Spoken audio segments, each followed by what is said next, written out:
Yep, I'll be right over there. So. Thanks. He's having a disaster.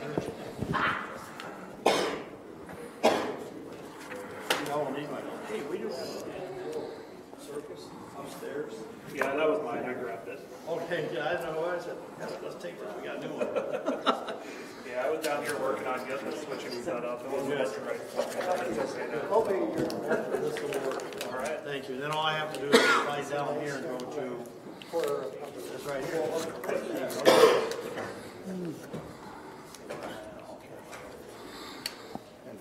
perfect.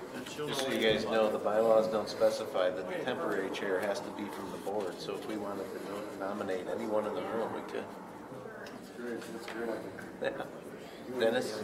No, I do not want any part of it. They weren't here.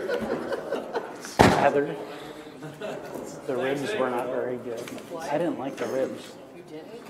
I have a package so for you so you can test them yourself. Call this meeting to order. Please rise and join me in the Pledge of Allegiance. Pledge allegiance to the flag of the United States of America and to the republic for which it stands, one nation, under God, indivisible, with liberty and justice for all. Please join me in a moment of silence.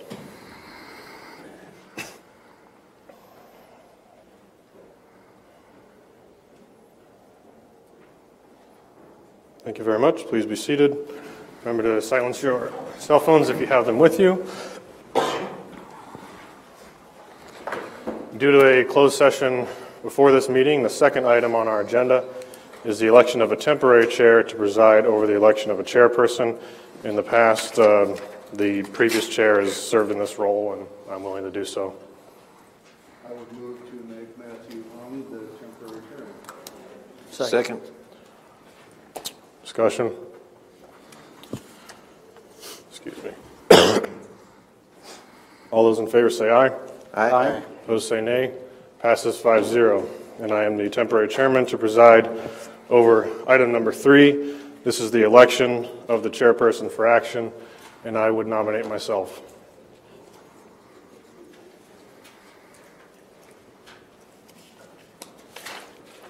Are there any other nominations before we discuss?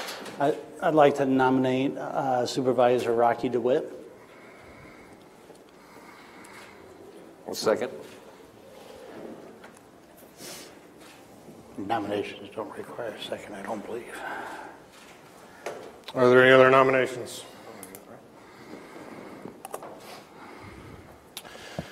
Very well, then, as we have done in recent years, I think it's prudent for us to give the candidates a time to introduce their vision and entertain discussion. And I'll start and hand it off to Supervisor DeWitt. I would like to chair the board for a second year. I am willing to continue to put in the effort required to do so, because I believe the board as a whole has made great strides this year. But I realize it may be an impossible ask that fellow board members break from the attachment to tradition of always changing the chair. I believe we've worked cooperatively to provide long-term visions, to provide tax cuts, and improve the organization of county government. I've worked to decentralize the power of the chair by prompting other supervisors to become more active in the oversight of directors, by inviting other supervisors to take part in department head meetings, and in the board office by providing improved job descriptions for further delineation of duties. In day-to-day operations during the last budget process, it was my recommendation to add over $500,000 in total to the reserves, and I think that long-term planning has served us well and will continue to serve us well no matter who leads the board. I've also led a fair and rigorous interview process to hire 3 new department directors, which is far more than the norm, and that's evidenced by unanimous board support. I think also, if we're honest with ourselves, I think that the other board members would agree that over this year I've individually solicited their advice at least as often, if not more often, than they came to share it with me. That's important, especially when there is no defined, quote, voting block on this board to the extent there was in previous years. Each of us has at least once been the only aye or the only nay and supported or opposed every other member of this board. but that's healthy.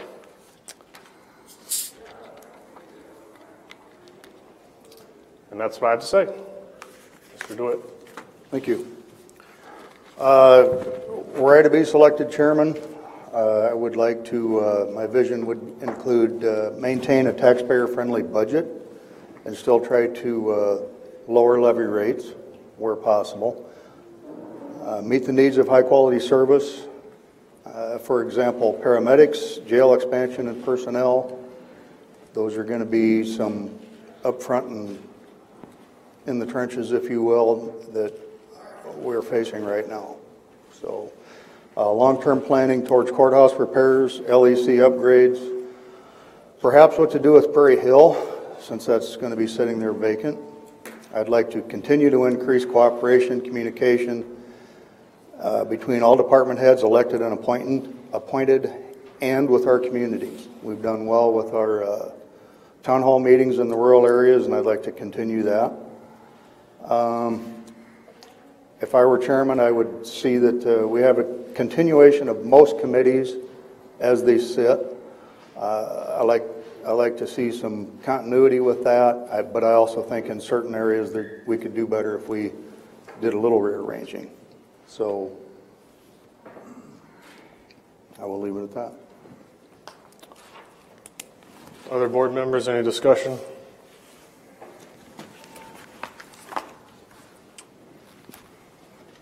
Well, I think for my end, I mean, obviously I nominated Supervisor DeWitt, but I think that thoughtful, measured pace, the kind of cool, calm, collected common sense that you bring, I think that I hear a lot of the same things as far as the end goals, and obviously as a board, I think we're moving in the right direction.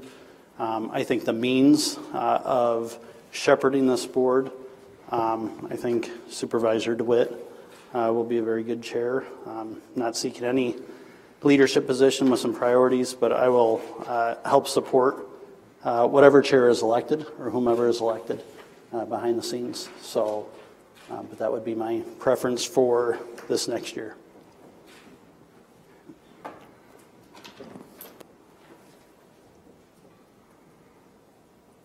Other supervisors?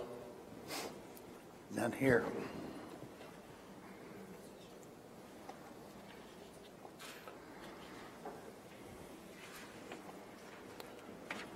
I would say as well, because tax rates were brought up, I do think it was good work the board did as a whole in lowering not only the tax rate for the third year, but also county spending for the second of those 3 years.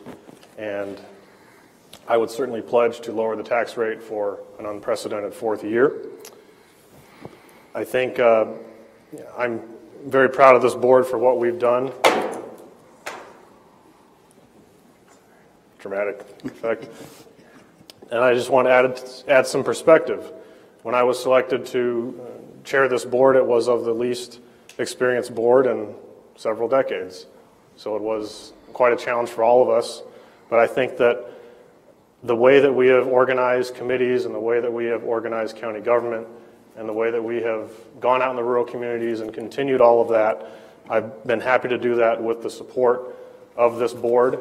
And when there have been divisions and when there have been split votes, you know, that's on all of us. We all cast the tie-breaking vote when there is one. So I think overall we've done a very good job of representing the taxpayers and being a voice for those who would like their voice to be heard by county government.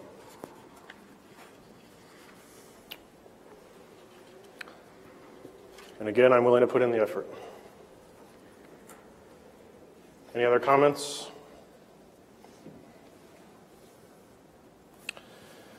And will the auditor please call the roll on the nomination of Matthew Ong? DeWitt? Nay. Potabom? Nay. Raddick? Nay. Taylor? Nay. Aye. Motion fails 1-4. Raddick, Potabom, DeWitt, and Taylor opposed. Now will the auditor please call the roll on the motion for Rocky DeWitt? DeWitt? Aye. Potabom? Aye. Ready? Aye. Taylor? Aye. Nay. The motion passes 4-1, unopposed. Congratulations, sir. Wish you all the best. Thank you.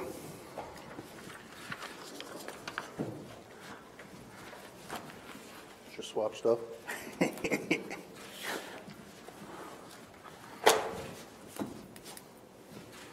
The tradition is you keep your own drinks too, so. And you have to keep. Notice I've got You have two. to keep your own name tag too. Dennis, you want to grab You those? mind switching those? I couldn't resist.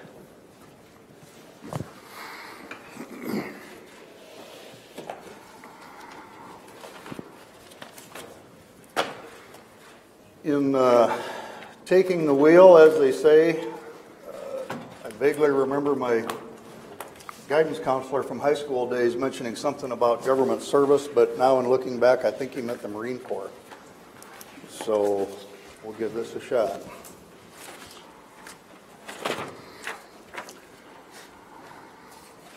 Number 4 on the agenda is election of a vice chairperson. I would nominate Keith Radig for vice chair.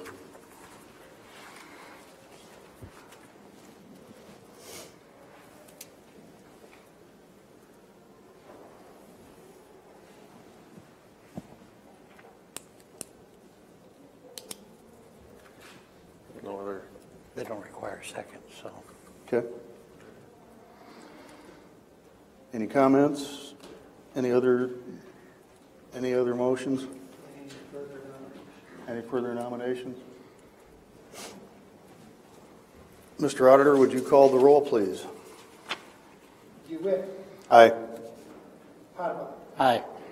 Ready? Aye. Taylor? Aye. Aye. Thank Mr. you. Vice Chairman. Thank you. No speech prepared. Number 5, we have citizens' concerns. Anybody in our gallery that wishes to say anything or have questions, concerns, comments? Number 6 is approval of the agenda. Move approval of the agenda, Mr. Chair. I will second. Okay.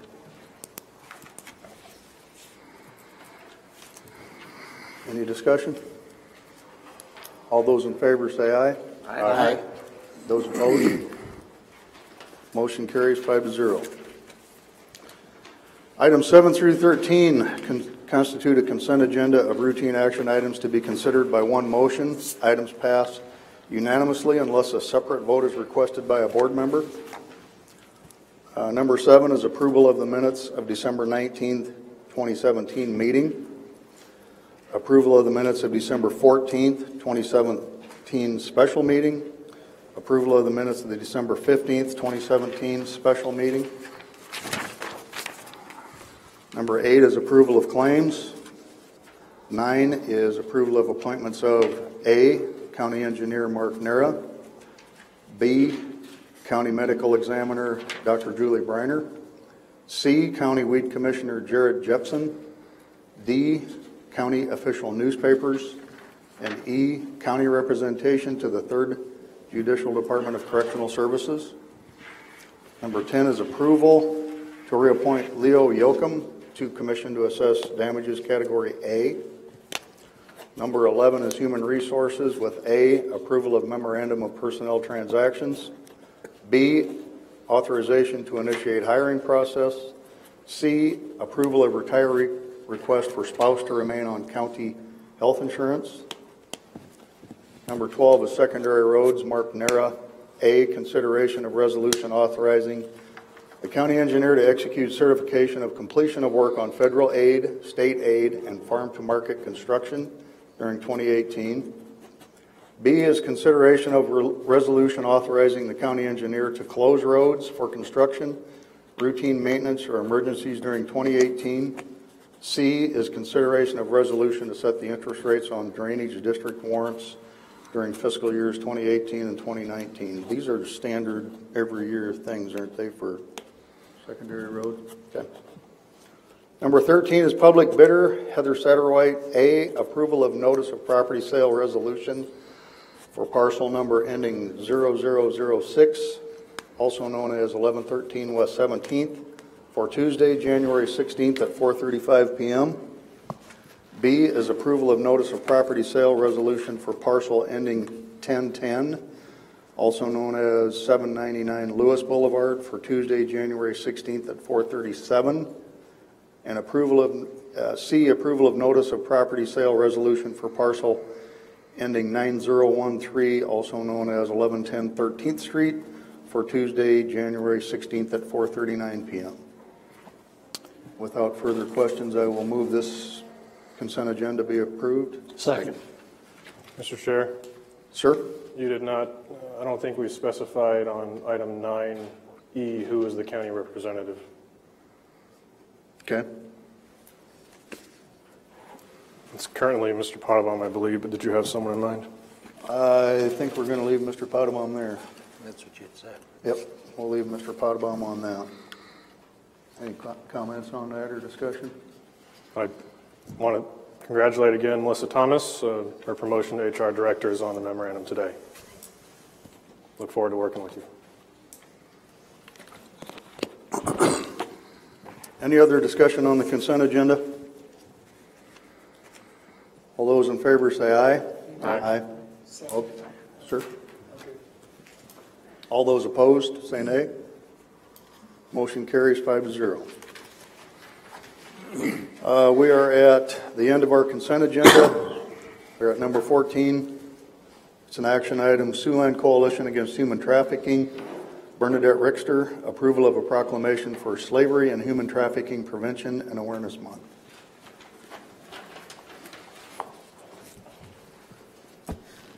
Do you have a copy of the proclamation? I believe so.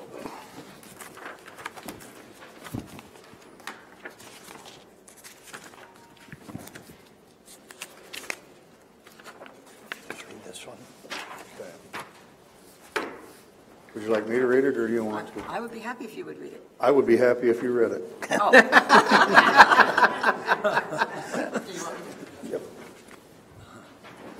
And when you get to the end, who you say approve this? Okay. Okay.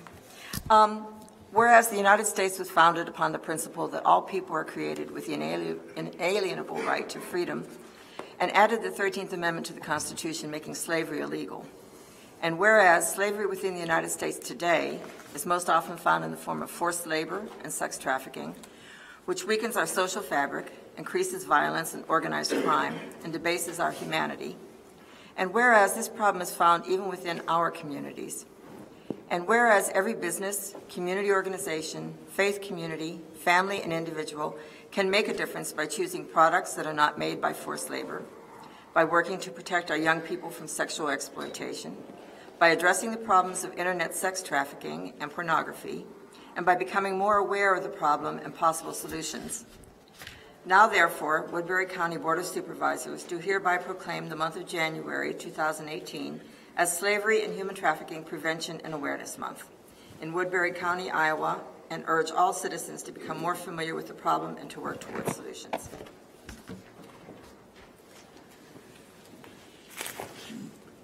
Thank you, ma'am. I would move approval of the proclamation. Second. Any further discussion? Really want to thank everyone involved in the Siouxland Coalition Against Human Trafficking, and thank you, Bernadette, for coming here today. Sure. I'd like to thank you, and if I may, a special thanks to the Woodbury County Sheriff's Department. We've given a lot of presentations over the past year, and they've either been there with us or they've, we've been at trainings that we've both attended. So they are the ones who are on the forefront in the county and dealing with human trafficking, and we really appreciate the fact that they're aware of this and they're out there doing that. Okay. I gave you brochures last year. I'm not going to do that, but I am going to leave some in case anybody wants them. But I would hope that they would distribute our business card, only because on the back is the toll-free number to report human trafficking. Anything that you see that seems a little unusual, don't worry about being right. Just please do it. When they get that call, they then call the Iowa Department of Public Safety and report it, and the local law enforcement. So it's a really big help. Okay. Thank you. Thank you. We got a second on that?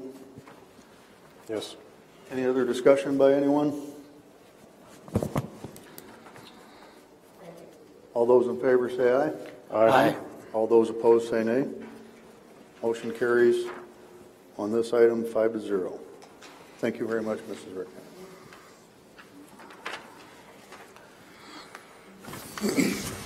Looked like you knew what was coming.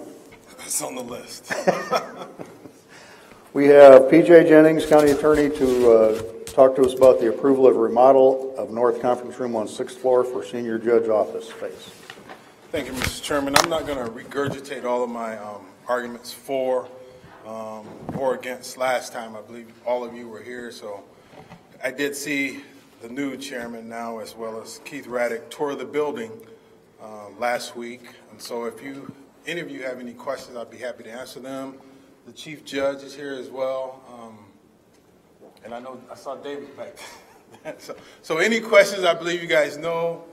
I think by now what you need to know. If you don't, I'd be happy to try to answer any questions. Did we ever find out room, what was it, 603, 604, what those were? 602 and 3. Was it 2 and 3? Okay. I think, well, while you're up here, Mr. Jennings, do you have, and can you explain your specific reason for not wanting that office on 4th floor for a senior judge? The basic reason is we're the county attorney's office, and we're one party to a case against defendants who also have their attorneys, and we can't be associated with a judge who needs to be impartial. And so we can't be housed with a judge, for lack of a better word. It's hard for me to explain, but it would just be borderline unethical to be housed with a judge who is the neutral party in any disputes involving the county attorney's office. Can't knock on their door and ask for advice on how to get this guilty? Well, I'm just kidding. No, we can't do that. But that's the primary reason, and I don't think we would need anything more than that. I don't think a judge would want to be housed with us because they have their own ethical obligations. So it would just be bad for both parties to be in the same location. Well, to get the discussion rolling, I guess I am less than in favor of moving a senior judge to 6th floor. I have seen firsthand how the zoning commission uses that conference room, and yes, there is another room opposite on the south side, but as everybody knows in here, space is at a premium, and we've seemed to have outgrown this building many times over, but I do know that zoning uses that conference room on 6th floor, so speaking for me, I'm not in favor of remodeling that or repurposing it for judges' chambers. I think those offices off to the left or the right up on the 6th floor, either one would work quite well. I mean, moving some bookcases out of there would create a lot of space. There's always already a desk sitting in each of them. You're talking 603, is that? Yeah, 602 and 603, is that what we said? Is that something that's a possibility? I'll let the judge speak to that. In our previous conversations, those offices are already needed, and so it would be hard to use them as this additional single senior judge's space when they're already going to be in the loop as a need to the judicial system. So What are they needed for? there are going to be other judges moving up there. I believe they have a court reporter that's probably going to be going up there on 6th floor. Those are the needs that were told to me.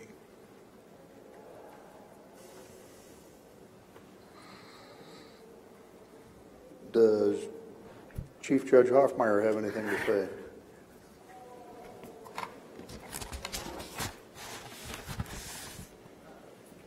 Dwayne Hoffmeyer, Chief Judge, just in answer to your questions on 6th floor, until space is at a premium. And so Tim Jarman, who was retiring, is going to be a senior judge. I anticipated that he was going to go up on 6th floor. So since that time, we've made some changes, removed one judicial assistant from the LEC, moved her out into the main hallway. So at least for right now, we're going to try to keep him there. But we're probably one broken water pipe from him leaving, you know, as you all know. And that's been, he's going into an area where that has occurred. So if so, then I would need a space to house him. We're also looking at a court reporter and or our family treatment court, Ashley Christensen, who's on 4th floor currently. We have to find a home for her, whether it's there, Trosper, Hoyt, you know, that was the options we wanted to keep open for there. That 6th floor, yes, you know, if you get the books out of there, they've been kept up there at the request of the Supreme Court Justice Hecht as wanting the books. So we pretty much got rid of most of the books on 2nd floor from there. The one, I'm just going to say across the hall on your left as you stand there, I've been in that office. It will do for our overflow on a tentative basis, but with those windows that are in there, gorgeous view. But right now, I think it would be incredibly cold in there, and it gets warm in there in the summer. So it's a good temporary one, but I don't know if it's a long-term solution for any one individual, would be my thoughts. That's just as far as the 6th floor, those two areas. So otherwise, like PJ, I'll answer any questions you may have. So you're in favor of repurposing that conference room? Well, you know, I'm just asking if you're in favor of that. I would like to either keep Judge Ackerman and keep our space on the 4th, or we can make adjustments as the deal we've made, you know, we're willing to honor is if we can get that conference room, then we'll do the transition. So, yeah, you know, that's what we said. So, but it would not be a good deal for Judge Ackerman or any judge to be on the same floor as the county attorney, just the appearance of impropriety. I mean, we get enough complaints just because we see them all the time, and well, you're friendly with them and you're not with some defense attorney or whatever. So that's not a workable solution to be on there. I agree with Mr. Jennings. I got one recommendation, and I'm not sure I understand it or follow it, but to just swap offices between Judges Tott and Ackerman. Does that make sense at all?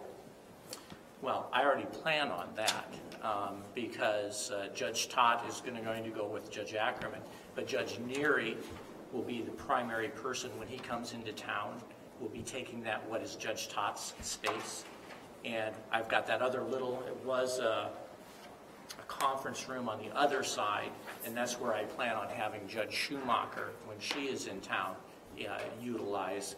And then it's, does anybody else come into town? That's when we get into an overflow situation. So, no, because of the number of Woodbury County resident judges, then Judge Ackerman would get kicked out whenever Judge Neary is here, which is fairly frequently, because you know, Woodbury County is 40% of all of the work of Northwest Iowa, and it's probably a greater percentage of our district. So we're here most of the time.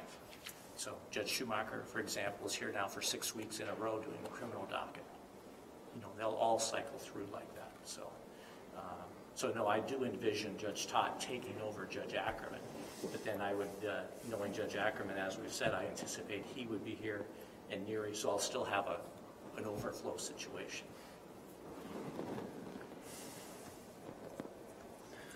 It was a good try. Well, yeah, I understand. Actually, from my personal experience with both Judges Tott and Ackerman, I think we should separate them. Just some of the antics that go on with those two, but former partners and associates, you know, back in the day. Mr. Taylor. I don't have a question for the Honorable Judge or County Attorney. My question is, as far as planning and zoning, how often is that room used as you know, for conference room work? And so I don't know if that question can be answered, because I understand that they may use it. How often, I don't know. And so that's my concern. If we know that this is a space that could be utilized on a regular basis, what's the frequency and the duration of planning and zoning's use of that room? Especially as it seems like there's other space available. But I'll just kind of let that sit out there and hear the crickets. But I just, it's something. Dave wants to answer. I'm kept not waiting for Dave to answer. into fighting against Dave and their use. I don't want to discredit their use. So if he wants to answer that, he can. I'm just solely here to argue for what our needs are. Sure. And that's it. So, Well, on a personal level, I've been in that conference room when I was getting my acreage put together, if you will, and it was a nice place to spread out the plat sheets and so forth like that. So I do know other people have gone up there and used it for the same thing when they ask how to get to zoning at the north door. So. Do they have an alternative space that's somewhat similar to that? Well, as David will mention, we've got a room to the south of that that's currently used for storage and a tiny little break area, if you will. I mean, sometimes it's nice to get away from, not speaking for David, but probably speaking for everybody in here, it's nice to take a break someplace other than your office where the phone can ring. So, but I would still invite David to come up and give some input, if you wish.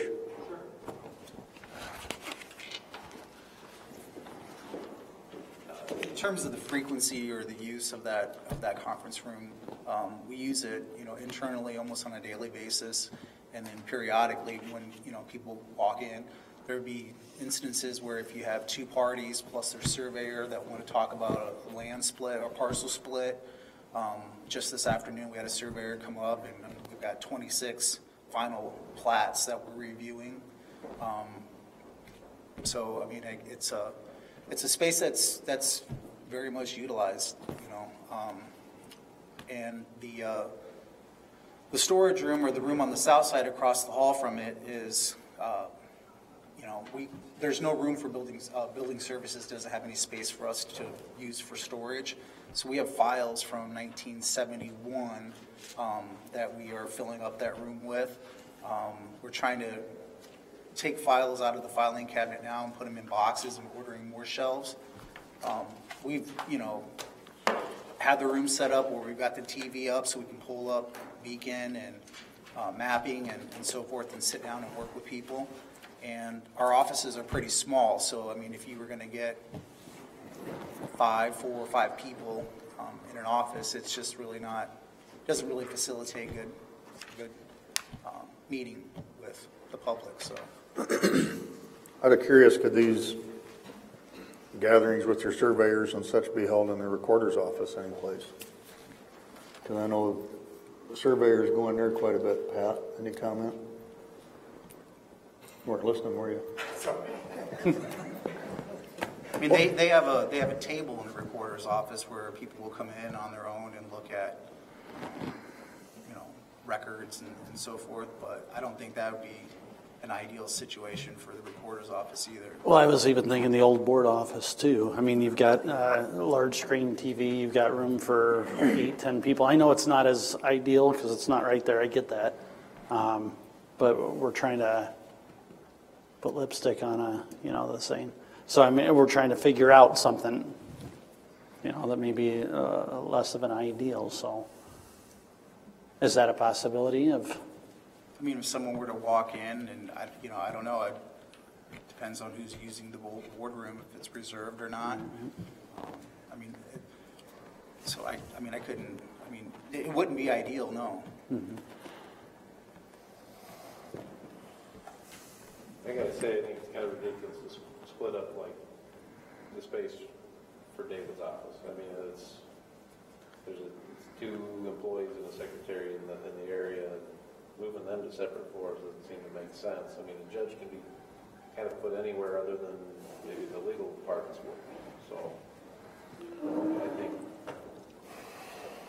that, and I still don't really see other than saying that you got these spaces allocated for somebody else. I mean, right now it seems like it's just book storage and no one's ever, the doors are locked. Those two different offices there. Maybe a space heater in there. The person's going to be using it, how many days a year? Was it 65? I think the judge said 13 weeks of the year. So, we don't know when those 13 weeks are, if they're winter, summer, spring, or fall either. Oh, sorry, my mic was off. Mr. Chairperson, would you like Diane to comment on the question about? Yes, while she's standing up, please. What was your question? Did you have a comment you want to make? No, he told me to get up here in front of you. Oh, He's my boss, so I'm up here. I thought you stepped up to, No, you asked about the recorder space, I believe. That's what I asked her. oh, We have a plat table in the back, which is archaic, and we have a couple of file cabinets with a top on it, but we don't have space for. Not the space that They're they're used to 22 having. by 24 inch plats when they come in. And so when David's talking about you lay them out, when we record them, and we take up half of our countertop when we record it. So, I mean, I appreciate that he has to review them. I mean, I don't know what conference table he has up there, but I can understand needing that. But I can understand you guys need it too, so. okay.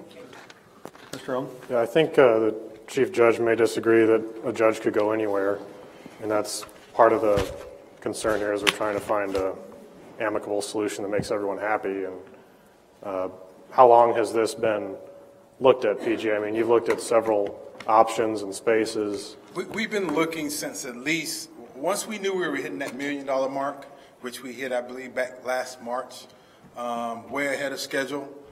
We've been looking at it since then. We've been actively asking questions since at least September, and meeting with the judicial branch to try to work out a solution that works.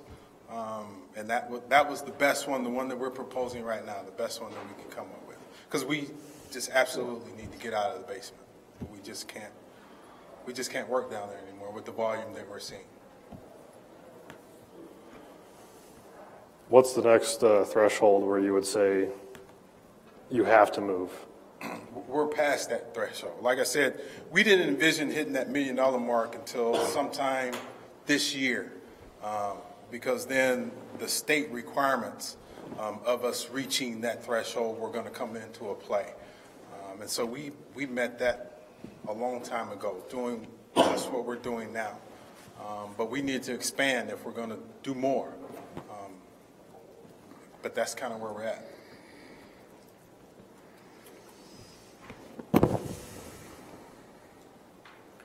Well, Supervisor Radding and I did kind of a building tour of Prosper Hoyt and this building last week one day, and wow, there's just no good answers here. Mr. Radding, any other thoughts? Well, I'd just say I'm not willing to give up that space. I think we can figure out how to work with the space you've got. That's just my feeling. When you say work with the space we got, what are you meaning by that? Well, the space that's currently allocated to either legal or judges. Who would you put in that office that Judge Winnell used to have? Is that where you would put the CAPS program? I'm not sure what room you're referring to. As you come in off the elevator, there's a locked door to the right, and it was just inside there. Or where were you proposing to put the folks from CAPS? On the fourth floor. We would take the fourth floor. There's an office room right there. We would move the door around to the hallway area. Okay. That's where our attorney would sit, who needs to meet with the officers and whatnot that we bring into the office. And then we would house the actual people who do the work for fine collections, whether it's CAPS or otherwise, out front. We're going to need to put a barrier up there beyond that door, which is why we need to move out of here. And then that would allow us room for expansion for that one person that at some point in the future, I'm going to be coming back to you guys saying, hey, this is where we're at. Not now, but we're coming. There's no other office in the state that's doing what we're doing with the numbers that we're generating that's only doing it with 2 people.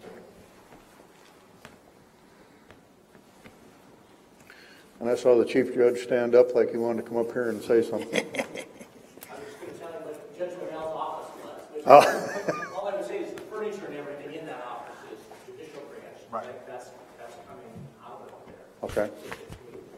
It stays there and then we'll shut that. Sure. I think we're looking at, an attorney's office that is definitely going to expand in some way. Right. Does this board feel that the Economic Development Department is going to definitely expand and come into need of more space? You want it? No. I mean, I don't see adding numbers. The reason that we're adding numbers there, right, is because we're generating the revenue to be able to do so, and in turn thinking that that's going to. Right.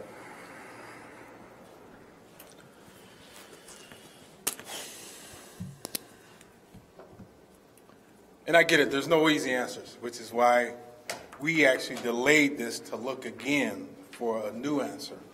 And we just weren't able to find one. Well, then to put this thing to bed, I would ask for a motion. I'll move approval, just so that I think you're owed an answer, rather than saying come back for a third week. So I would move that we allow court administration to take over the North Conference Room on the 6th floor, and that the 4th floor be converted into office space for the needs of the County Attorney's Fine Collection Division. Second. Any further discussion?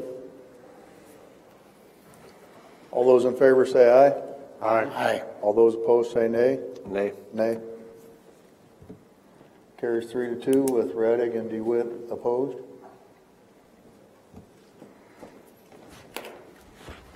Thank you. There you go.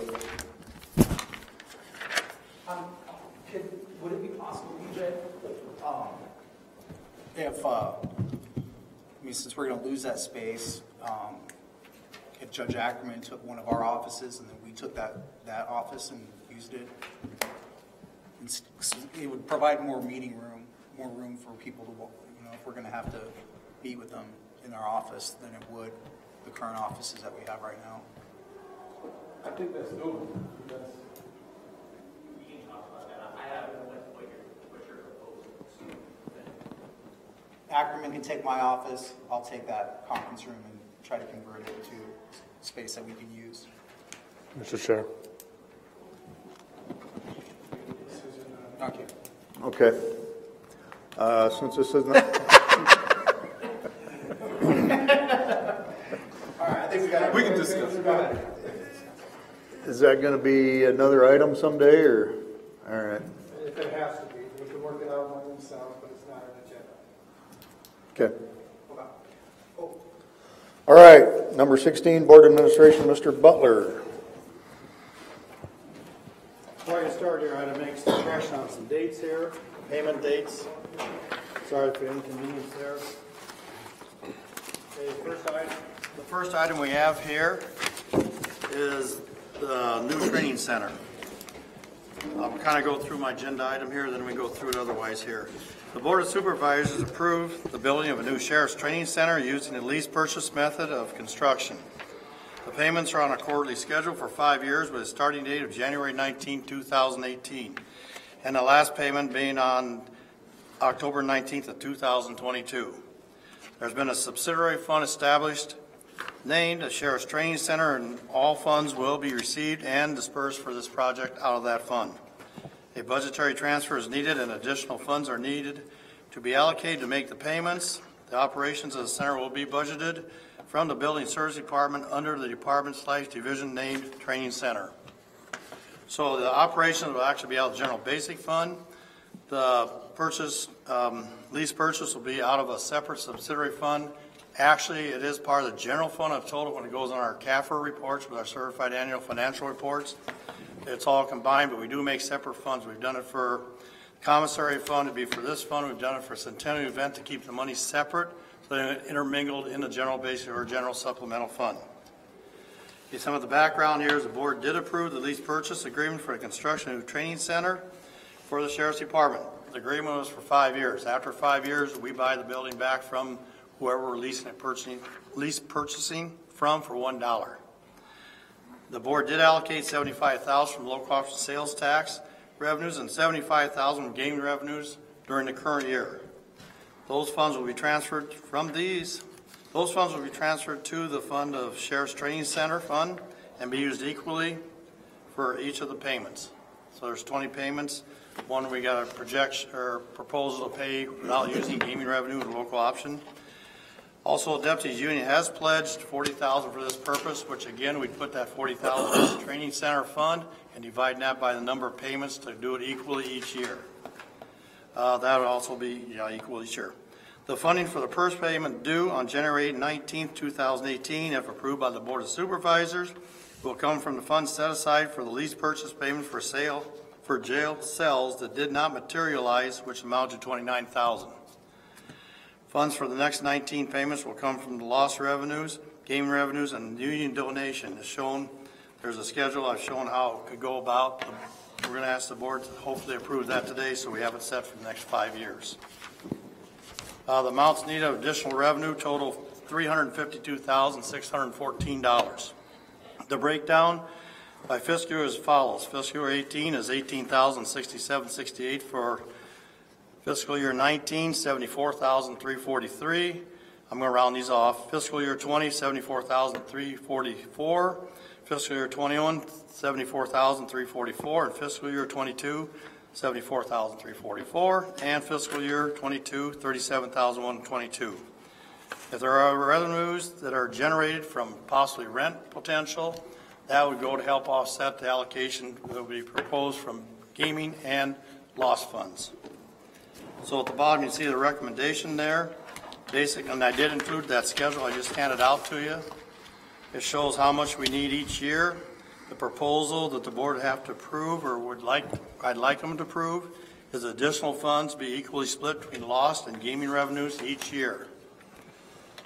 We have done this for the Ag Center, which the Ag Center looks like a strong possibility of being built now because they got their private funding. They're going to get their additional funding from the state, supposedly. So we have that locked into our budgets for the next 10 years starting July 1st, 2018. If this is approved by the Board of Supervisors, that'll actually leave unallocated for next fiscal year in the lost funds $534,000 and then gaming revenues $414,000. That is with these numbers already taken out each fiscal year, for at least for fiscal year 19. In 19, 20, and beyond, the gaming revenues could change some, and the local option sales tax could change some. Depends on the economy and how the Hard Rock does. So the proposal basically is two motions, and the first motion would be to approve the transfer $29,000 from the general basic fund to the sheriff's training fund for fiscal year 18 in regards to appropriation cash. That would cover the first payment, and then we'll get to the second payment and beyond on the second motion. If there's any questions, I'd be more than happy to answer them. Where was the 29 supposed to come from originally? That is from the $29,000 we set aside for lease purchase when we budgeted last year. There was an idea of renting cells to put up there to make a jail expansion. That did not materialize, so we do have it budgeted and taxed for. All I'm saying is let's move that 29 over to this training fund to cover the first payment. Okay. Any money's left over be like whatever, $519, we apply that to the next payment and then, split it up between the two funds. At any point, did they look at a MERD grant, or have we passed that? I think we passed that for a training center. The other thing is, to emphasize a little bit, we're trying to do this without using tax dollars. Correct. Tax dollars will be used when it comes to the operating costs, which won't be a whole lot of money, but it's in the building services budget. Thank you very much, Mr. Chair. So I want to make sure I understand the original $150,000. We're looking at taking 75 from loss and 75 from gaming. It seems to me like we did that because we were looking at one point revenue that was originally dedicated to the Ag Expo Center. Correct, for the current year. Right. And we were able to say we could, sort of a teeter-totter effect, we could give, we could fund one portion of that with lost. Correct. Rather than gaming, right? 75,000 each. Right. Yes.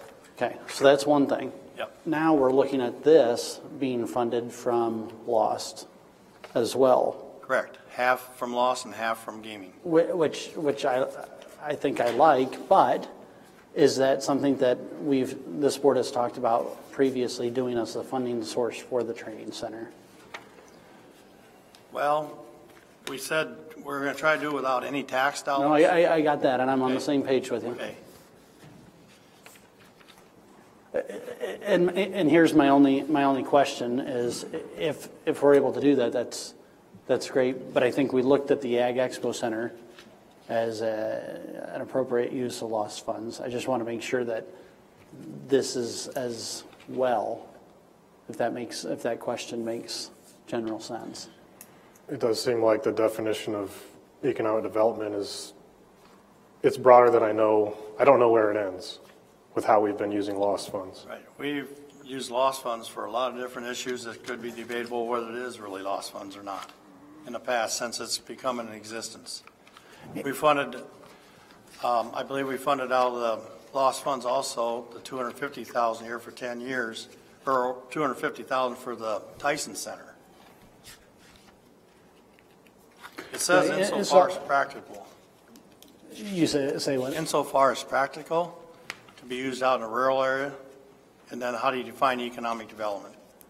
Or infrastructure. It says economic development / infrastructure. So that kind of opens it up a little bit. So here would be my question. Why couldn't one take, clearly the Ag Expo Center is an economic development project. I don't think anybody would argue that. Why couldn't one wholly fund the $150,000 through Lost? You see where I'm going with this? And then the training center could be wholly dedicated to gaming revenue, for which there's no limitations. We can do that. It'll work out the same direction. Right. And I think that's where we were originally at with the 150 and that split. Right. I think that's much cleaner because I think it's less challengeable. And I think it's probably more to the fidelity for which taxpayers were told that those funds were going to be asked. Is that? I would agree. Yeah, and I agree with that too. Okay. Because it says 75-75 for the Ag Center. We'll do it all on local option, do the 150 in the same, we're getting the same end result. Only I'll have to agree it's a lot cleaner. I try to equalize it here a little bit. No, and I appreciate what you're doing. I think we get a little, taxpayers may have a little more consternation if we start saying economic development is a sheriff's training center. Yeah. You know, so. What do you propose? So my proposal would be first to approve the transfer of $29,000 from the general basic fund to the sheriff's training center for FY18 in regards to appropriation in cash. Correct. If anyone would like. I'll second it. That was a motion, right? Right. I'll second it. That's one motion we needed the two. Correct. Any further discussion? Input, Mr. Butler? Nope.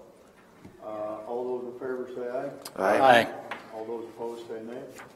Motion carries 5-0. And then the second motion that I'm going to seek to make is approving the additional funding sources for the lease purchase payments from gaming revenues per the schedule of lease purchase payments totaling $352,614.38 over 5 fiscal years. Yeah. And you might want to put in the maximum we would pay, because if we get other funds, we'll not use the gaming revenues, we'll use, say, the other rents we could possibly get to offset that. Up to any monies not realized by rental revenue. Yep. Second that.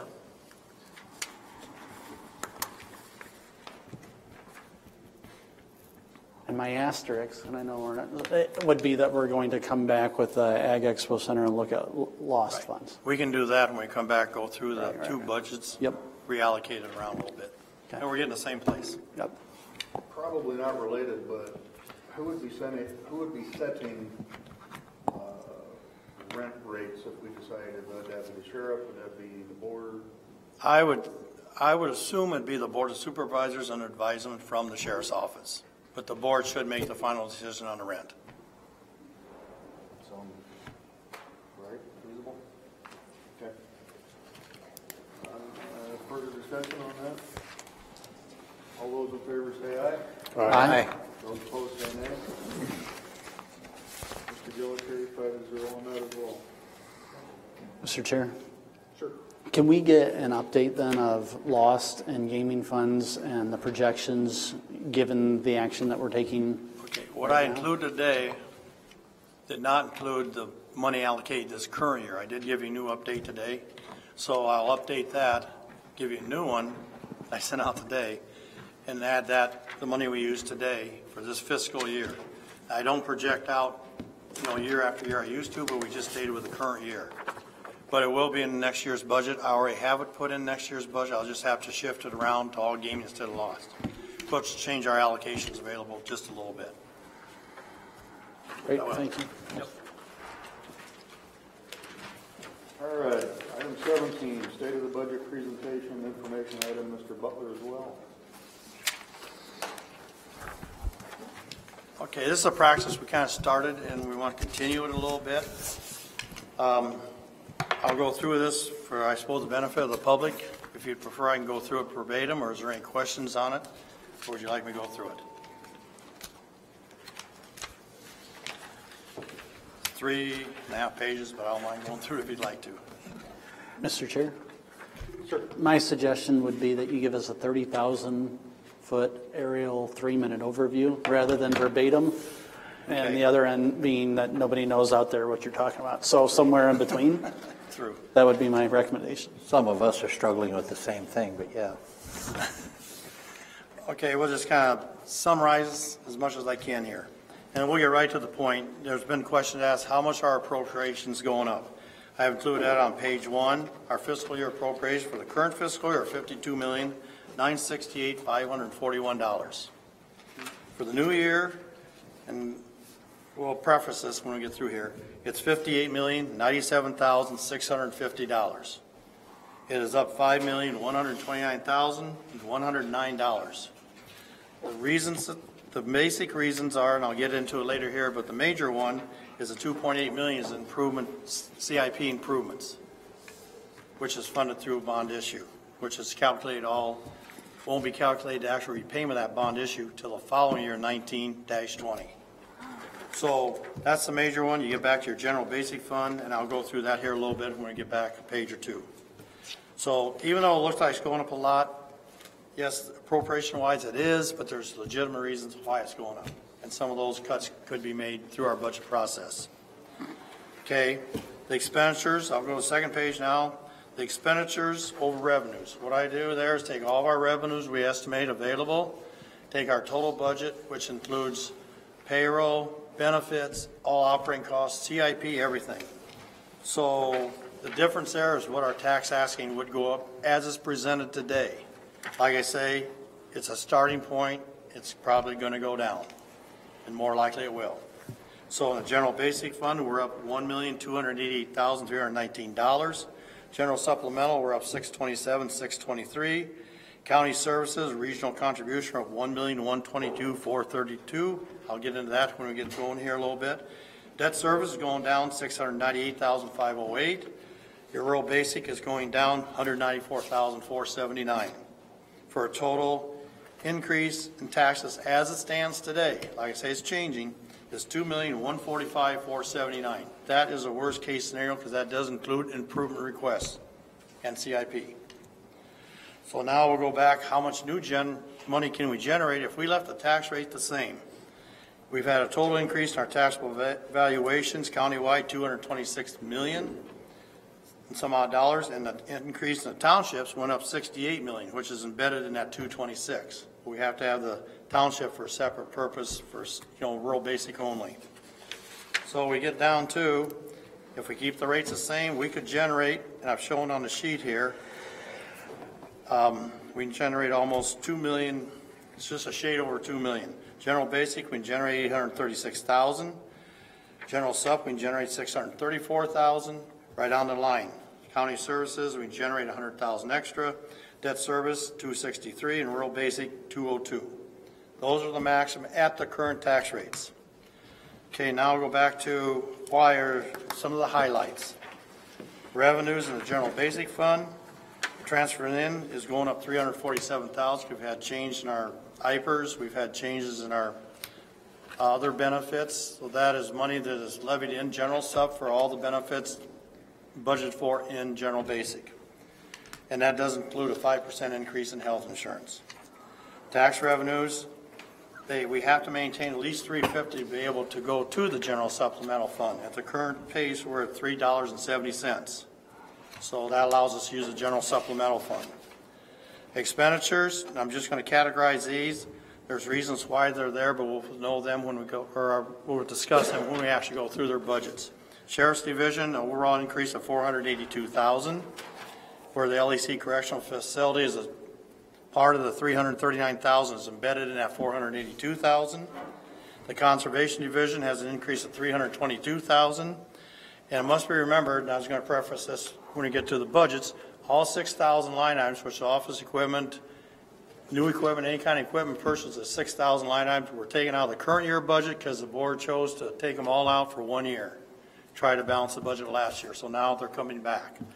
So in the conservation, their equipment went from 0 to 100,000, and the new employee requests are 2.5 employees at 171,000. Those are embedded in our total budget and tax asking increases. District health allocation has increased $361,000.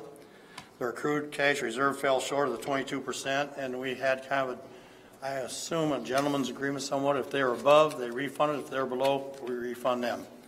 And that balance there amount of $254,000 of the $361,000 increase. The balance difference would be basically operational cost increase. There's a 5% increase in the general basic fund for health insurance as in all funds, but that amounts to $129,805. So if we go back to zero, that's another reduction. Building service has an increase of $389,000. Including that increase is $125,000 worth of repairs. That's something we haven't done in the past somewhat because we kind of, I don't want to say, hopefully we make it through the year. We need to budget something for equipment or for building repairs instead of waiting until it happens and we amend the budget to do it. But these are things the board can think about. Equipment items, here again I said they're frozen 18. People in the general basic put it back in, amount of $214,000 being put back into the general basic line item budgets. Again, we were zero this year. This is the increases. Some of the highlights in general supplemental fund, there's not a whole lot, but courthouse security had a request for $60,153 for additional cameras for the courthouse exterior, LEC exterior, and Trosper Hoyt exterior.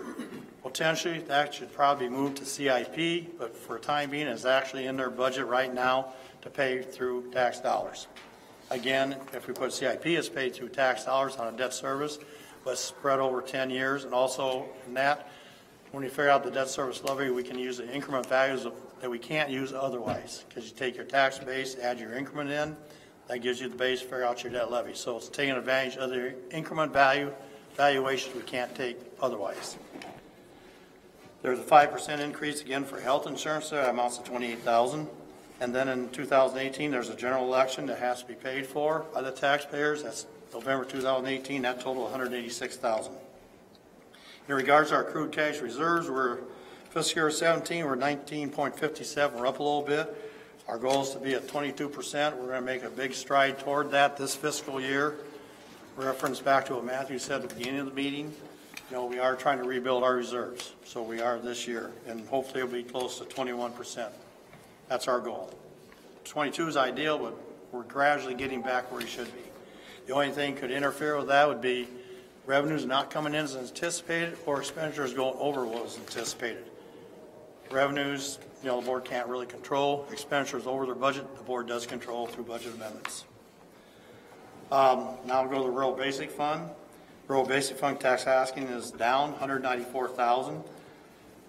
And for fiscal year 18, the board supervisor decided to use $512,000 lost money to supplement the bridge levy. I know the question is going to come up, how come we are reducing tax asking by $1.3 million as the bridge projects goes out at the end of June 30th of this year. There'll be funds left over to projects that have been delayed or, you know, just overruns, but the tax levy goes away. But we did promise when we did this originally started up, if we came on additional funds, we would reduce the tax levy. Well, we've done it the last 2 years, so actually the only reduction would be about $798,000 after you take the 512 off. It'd be $788,000. So, with that said, the levy only went down to $164,000. There's a couple reasons it didn't go down further. One is we have projected the paramedic costs. Again, this is new employees, it's CI or improvement expenses that were not there before. Also, we have not, the board not allocated to fund $285,000 for the community development / economic development using lost monies to fund that instead of taxes. Those are things the board can decide as we go through the process here. So that's a big item there. A new fund's been created called Emergency Paramedic Services. This is funded by the townships through the rural basic services and by the rural cities. Right now, we're in discussion stages, but I put it in there because you need to know the worst case scenario if this whole thing goes through. Again, there's a meeting, I think, January 8th, where you get all the councils together, all the township people, and that's, I guess, somewhat come to the board. Are we playing or are we not playing? And that does include a proposal there in the emergency paramedic services of moving the paramedics that's currently out of emergency service over to this fund. Then it's, funded by townships only. If the towns decide not to go with it, that will have one paramedic left that's funded by the rural people. It creates some problems because there'll be issues, down the road to face on that. But right now, that is budgeted in general supplemental. To be fair with it, we should probably have it out general or rural basic services. And that's pretty much the highlight. Though the debt service is $698,000 down. The reason that is because the board took the initiative to pay off 2 bonds early. We're paying off one that's due this year. We're paying one off that's due next year. We're paying another one off, the 240th Street Allison Road that we built down there by CF to help traffic flow in. We're paying off 2 years early. So that makes a big difference in our task asking when we're doing this. And that was planned because mental health did reduce their levy for the county services fund. Yeah, mental health this year. And that savings there we took to pay off debt, which appears has been a good move. Well, I think it deadens the blow by about $800 or $700,000 to right. And this, what would be increasing this year otherwise. Right, and this does include the borrowing that we're doing this year that will start being paid for our current 18 CIPs. Okay, and then the county services fund, we're in discussion with another region. This $1,122,432 that's actually budgeted is at $2,850. That number probably will change if we go to another region. It'll change either way, but this would have been the worst case scenario, so this will probably be decreased. Mr. Chair? Sure. Can you, just because I want to make sure that this is very clear, when you say it'll increase either way, meaning whether we're in Sioux Rivers or whether in Rolling Hills, that increase is coming, is that correct? Correct. Why? That increase is coming because we have used reserves the last 2 fiscal years to dramatically reduce the levy down from, say, $30 down to $17.58. And that $17.58, whether we're in Sioux Rivers, is going to go up to 25, 26, 27. That's been a floating number that's been floating around. And if we go to Rolling Hills, that could be 25, 26, 27, and correct. You're budgeting 28.50. Is that correct? Correct. I just want to make sure that that's clear because the misinformation campaign can continue to roll in some ways unless there's that clarification. So right. Thank you. And the money we get back, potentially, if we get money back on the distribution, potentially we can use that to reduce the proposed, per capita then to get it down to where we need it. Okay, thank you. So there's a lot of ifs, ands, and buts, but I don't know. I think it looks promising to reduce our tax rate, that we can use down the road in future years with the increase in value. So would it be accurate to say that this is the worst case scenario of everything and anything that anybody's asked for in the county is in the budget, and we don't do some things like use lost funds historically? This would be the worst case scenario. Yes. There's one that did not send an improvement request through. Now, if I should bring it up now or not, but I guess I will. Correctional officers, because in the CIP fund, there is budgeted in there for next year, $1.4 million for our intake. To do that intake, there's a stipulation that they claim they need 8 people. That is not in here because they never gave me any numbers to put in there and didn't even ask for it. Okay. So that's something, down the road here during our budget process. How much time did they have to get that information request in? They had a month or 2. I think we sent it out in October and we wanted it back by December. But again, there's just a lot of ifs to this thing. But if we don't do the correctional officers, that's going to reduce our CIP by $1.4 million. But I think in fairness to them as well, the trigger point for that was the LAC expansion, and that if there were no LAC expansion, then it's kind of part and parcel that they're going together. So yes. Well, why is it not in the? I think because they don't know if if it's not going to be carried through to fruition, I don't think the need is necessarily there. Did we not say that we were going to? I think we're sort of working those out hand in hand to say if, Some decision on that should be made before we get to the end of February 20th. Whether we're either going to do it or we aren't going to do it. Because it does affect our CIP for the following year. but I think that they have what those numbers would potentially be. I think they've. Yeah, I think they're right around 540,000 in that approximate. It's a little over 500,000. But that's something I think if the board would like to know, I think we should request the sheriff to come forward with a proposal so we can put it in or take it out or say kind of yes or no. That's a pretty good sized chunk of money. Well, adding this $500,000 at the last minute on budget discussion doesn't make me very happy. You should have it here as an improvement request, like everyone else did. Okay, the reason it's in there, I did not receive one. And we did send an email out to everybody, I think a couple times saying, do you have any improvement requests or CIP projects? And then I had all CIP directed back to Building Services County for all the buildings, so he knows what they are. CIPs, I got 2 back. Emergency service for the paramedics and conservation for their additional 2.5. I did not get any from the sheriff's office. Maybe they're reluctant to do it, I don't know. Would you like me to ask them and tell them to have something back in a couple weeks? So it isn't at the last minute? Or Why don't I come in tomorrow and maybe you and I'll stroll over, talk to the sheriff about it, see what his thoughts are.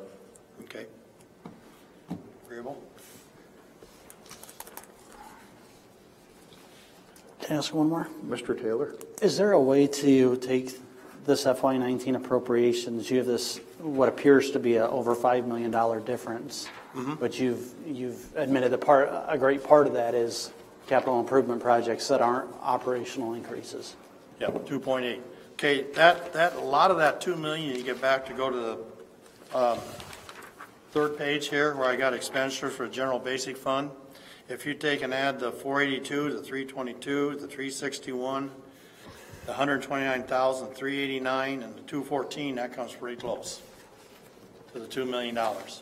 So with the 2 million and 2.8, you got 4.8. The balance that'd be through other funds, through like salary increases, benefit increases, spread out through secondary roads, all of our funds. But the majority of the increases basically is out general basic and CIP. Like I say, the general basic I pretty much identified probably 75% of it. Do we know why IPERS requested more? Was it just poor fund performance, or did they spend more than anticipated? No, I think it's through actuarial studies. They say we have to keep raising the rates, and I do have that.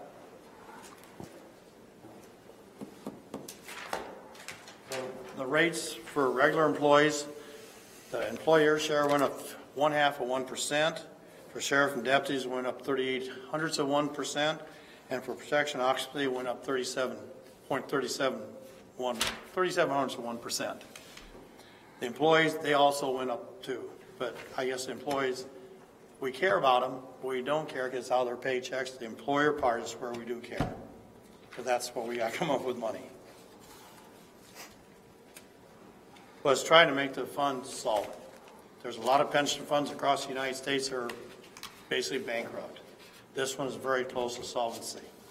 And they're trying to do it by increasing gradually the rates to get to where actuarial says it's fully funded.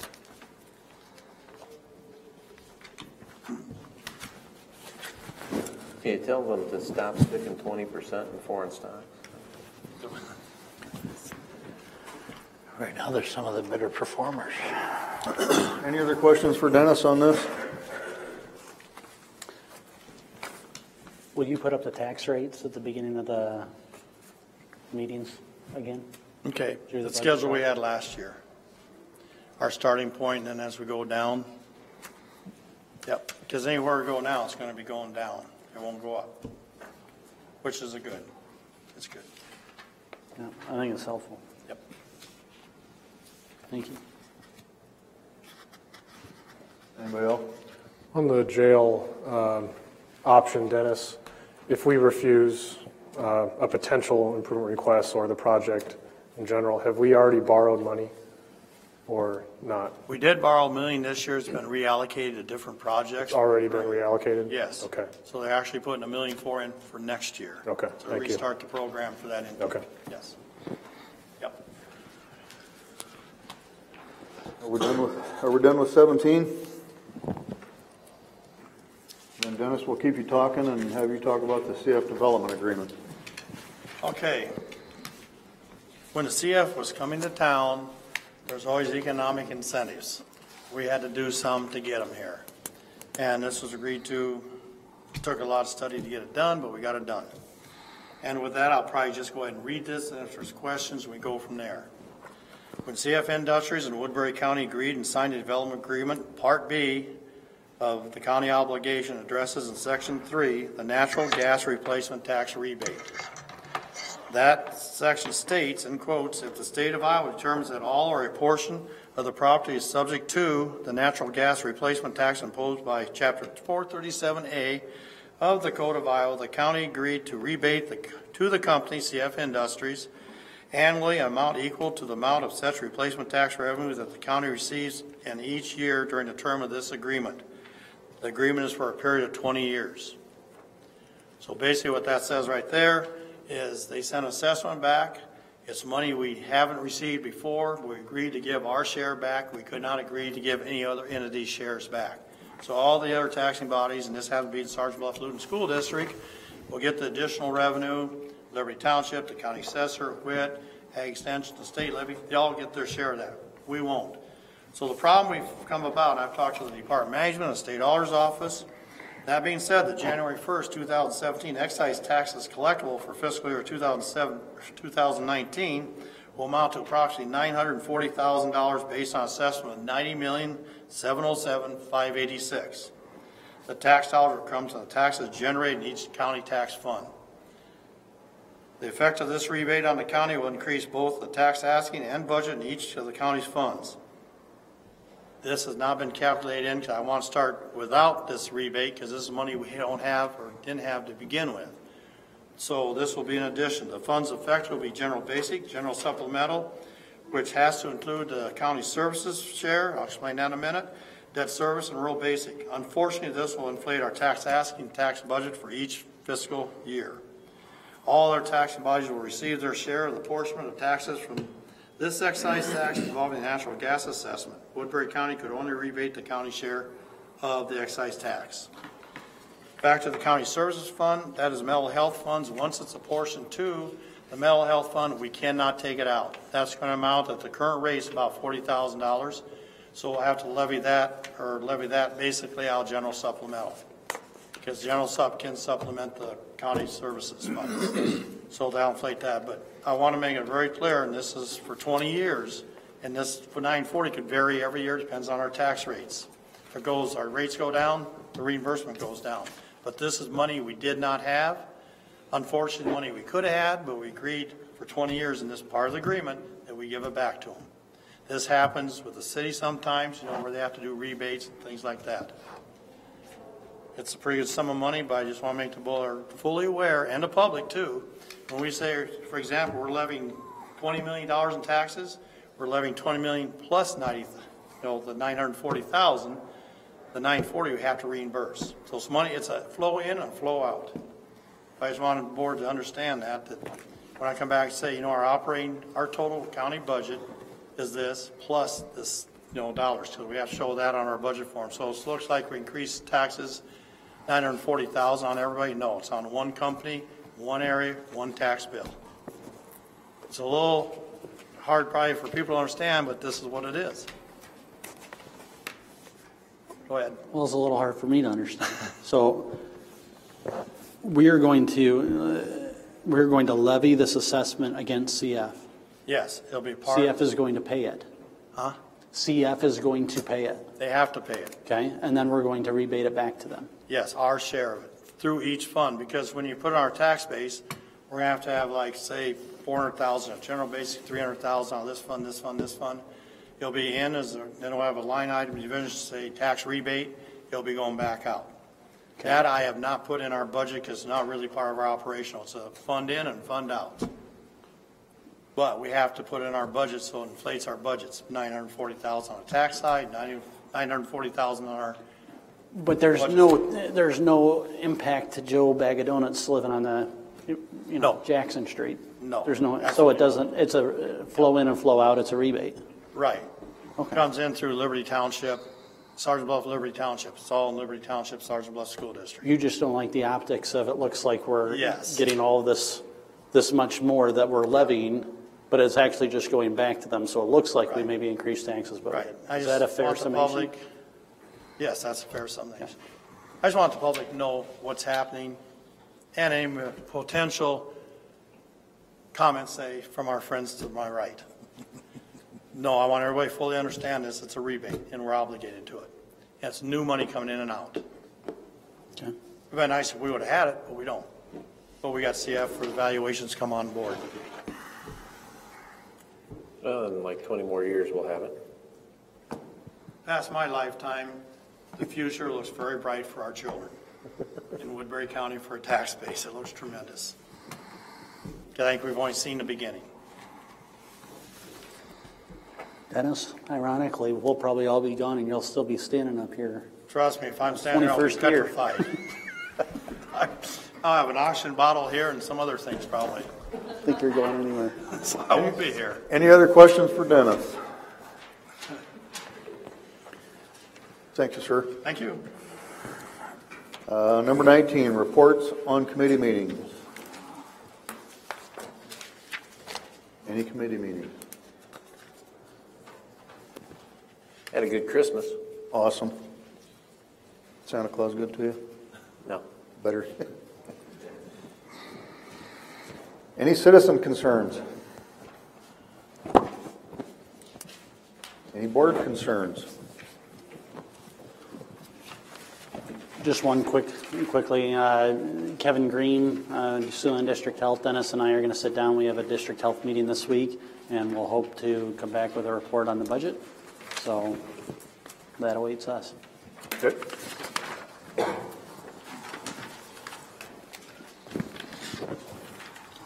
Then, here we go. I'm going to advocate we take about a 5-minute recess and come back for the budget.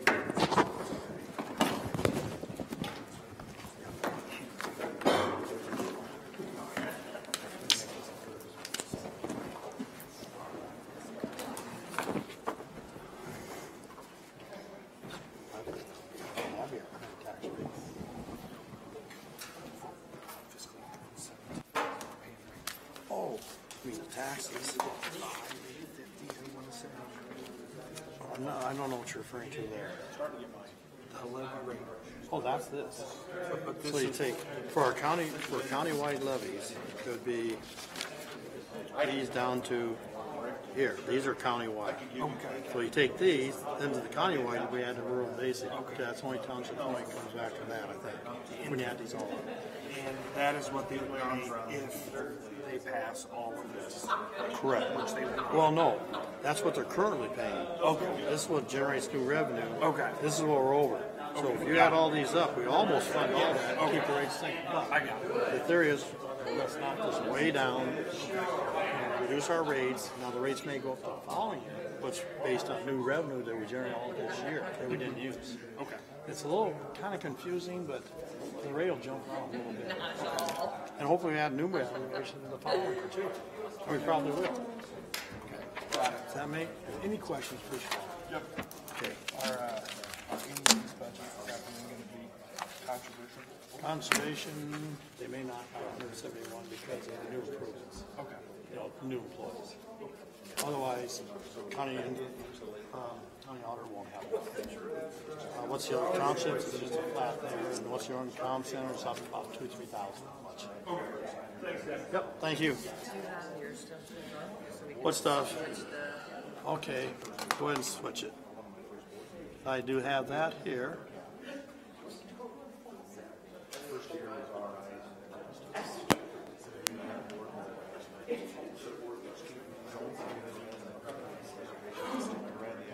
There, we got her. Well, I can give you updates. You know, because you got to heat it in. Right. So yeah, I think it's awesome. So basically,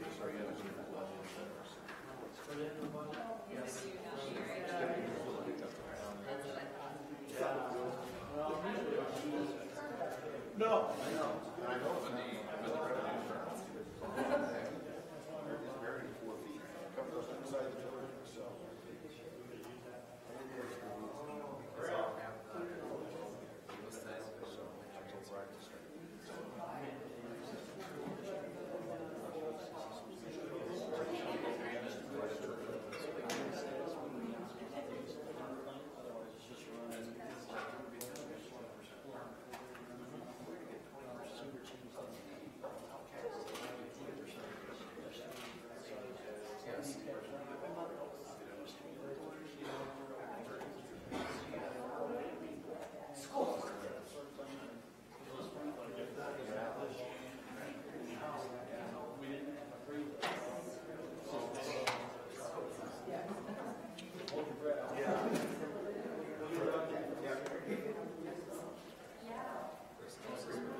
No,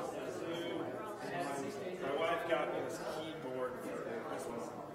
It says it's no, they say something. So I had it up like this. I'm not used to it. Yeah. Well, how was your guys' celebration? I saw that.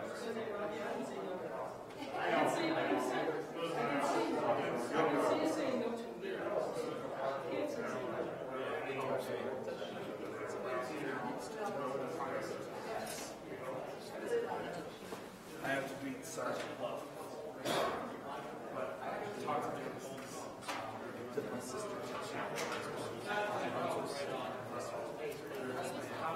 How good do you want to watch it? I probably I expect it to be better the next day.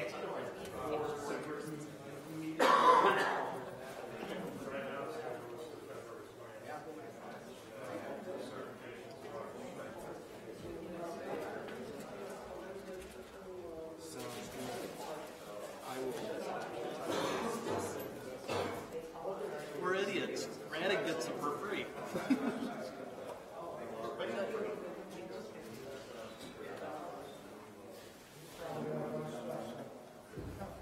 Thanks, guys. You too.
Item 22 is conservation.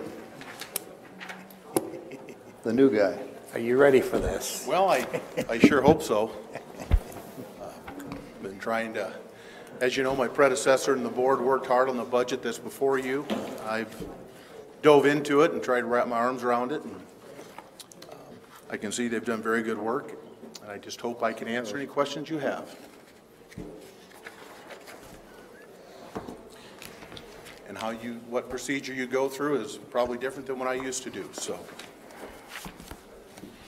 I did give him the budget just exactly where he got numbered, so say page 9, he can go right to page 9.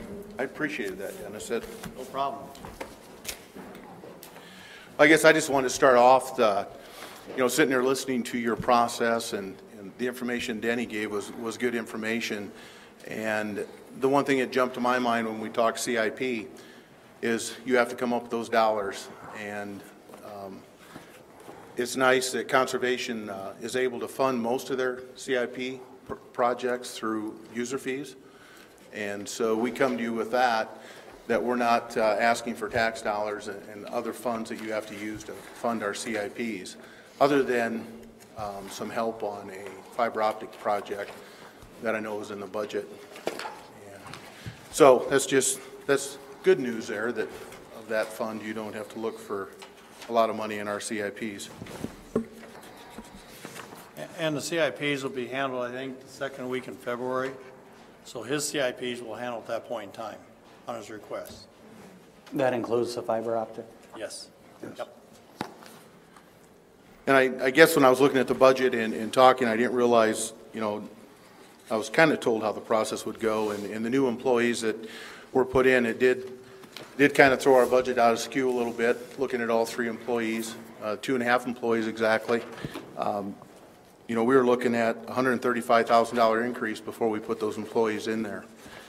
100 of that was the motor vehicles and equipment replacement that you had put a 1-year moratorium on last year, so that went back into our budget.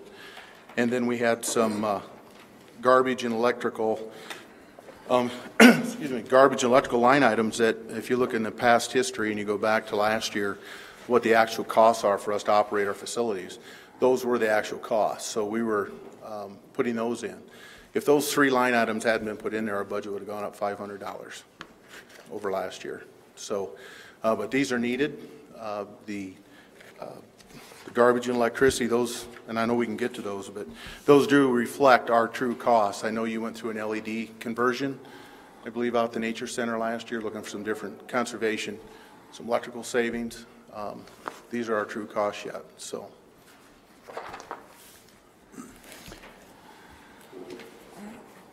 When we're doing actuals, where is the cutoff point of This that? is probably the first part of December. I can bring up anyone you want. I do have a screen up here today, so I pull up, and that'd be 50%. So if you give me a line item, I pull it up and tell you where we're at. Okay. Thank you.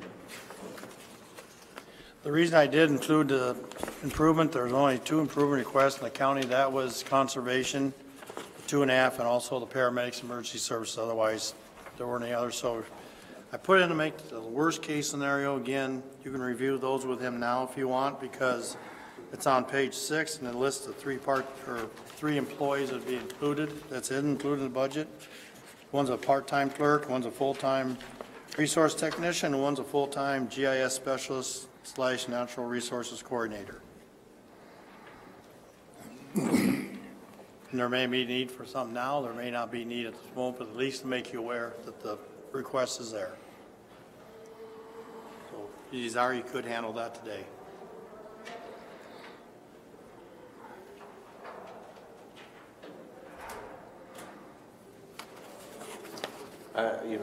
Sorry.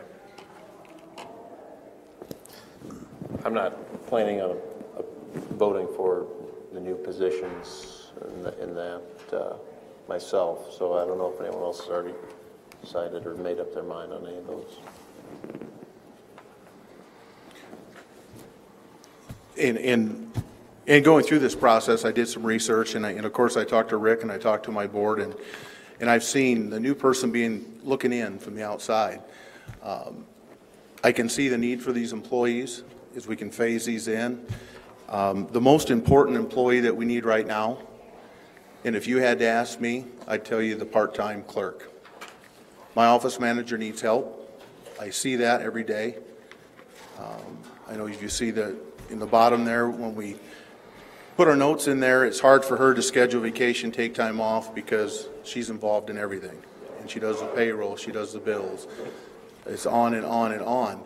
And if we had a person in there too, and you should see the camping receipts and the reservations stacked up in the office, that part-time position, 16 hours a week for $15,000 a year would be the biggest bang for buck for conservation. It would really help us out. These other positions are important, and hopefully as things get better, and I realize that budgets are tight and tax dollars are tight, you know, I hope it isn't 20 years when CF comes on like Danny was talking, but we need to keep those positions out there in front of you. But the most important one right now is that part-time clerk. I'm asking for 2 days a week, $15,315.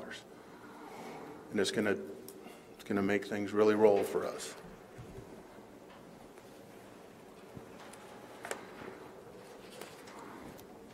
Except I planned on that we'd talk about these later, but I guess that, you know, you're looking at worst case scenario. I don't want you to look at that 171 and think we have to take the full bite. We can eat, we'll get the elephant eaten someday, but one bite at a time. And I think right now, it's that part-time position. Well, I guess that's the kind of question that I would ask is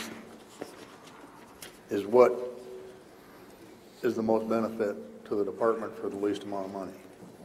Right now is that clerk. Okay. I mean, and knowing what your predecessor has done, he's done absolute wonders, if you ask me, expanded the entire program.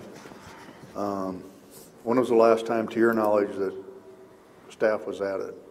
I think we added, didn't we add 1 or 2 officers? I think they're replacing retirements, though. Were they? Bernie Kettleson retired. He was replaced, and Little Sue. And then Mark Hainfield, he was replaced. So we were just replacing employees. We weren't putting a new employee on. Okay. And, you know, we've got 750,000 people that visit our areas over the year. A lot of people come to Woodbury County, a lot of Woodbury County users. So I know my guys down at Southwood, if I had to tell them that, you know, I'm going for that clerk position instead of that resource tech, they'd probably want to take me out in the tie me to the tree out there in the back 40, but I can explain to them that that'll happen someday. But they've got a lot of responsibility, and they just don't have there's the other 2 divisions we have, like Snyder's Bend and Southwood. They have the staff. Thought? I think the last time employees were added was quite a while back, and that had been a naturalist and a couple employees there. But the naturalist does a lot out there. That's our. Well, and the department, excuse me, Marty, but the department hasn't gotten any smaller since they added that natural. I mean, the program hasn't gotten any smaller. We've added land, we've added. Been added on to. Services. Okay. And that's been a while back. That's been a while back. Yeah. We've had naturalists quite a while. Yeah. And you know, that land that we put in at 5,236 acres, that's economic development as well. It's hard to look at, and it's hard to put your hands around it, but it's worth $400 an acre to the hunter. That's what they figure a hunter will spend to come into Woodbury County to use those acres. And that's from Iowa State University, and the legislature had that study put together back in 2009. Okay. Those figures come from there. So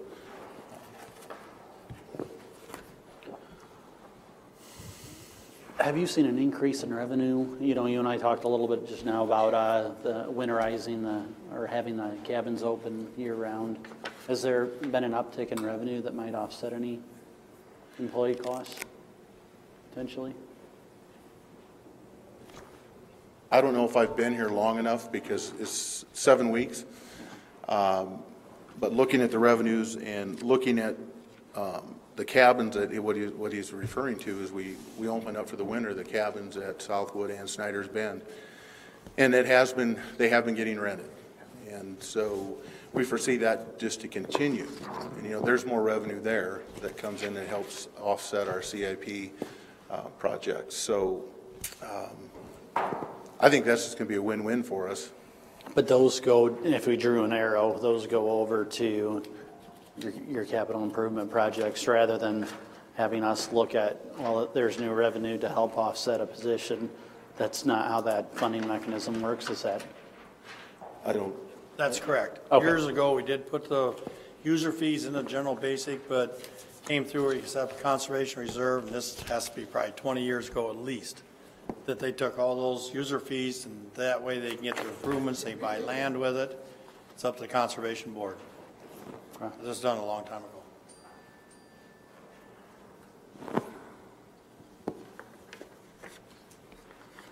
If we did go with a one part-time clerk, potentially that could be an allocation out of local option sales tax as economic development, correct? In this case, that's more administrative, just for his office help out there. So probably. But his office does run, I mean, your clerk is helping to book reservations and do other things or oversee the administration of that program, correct?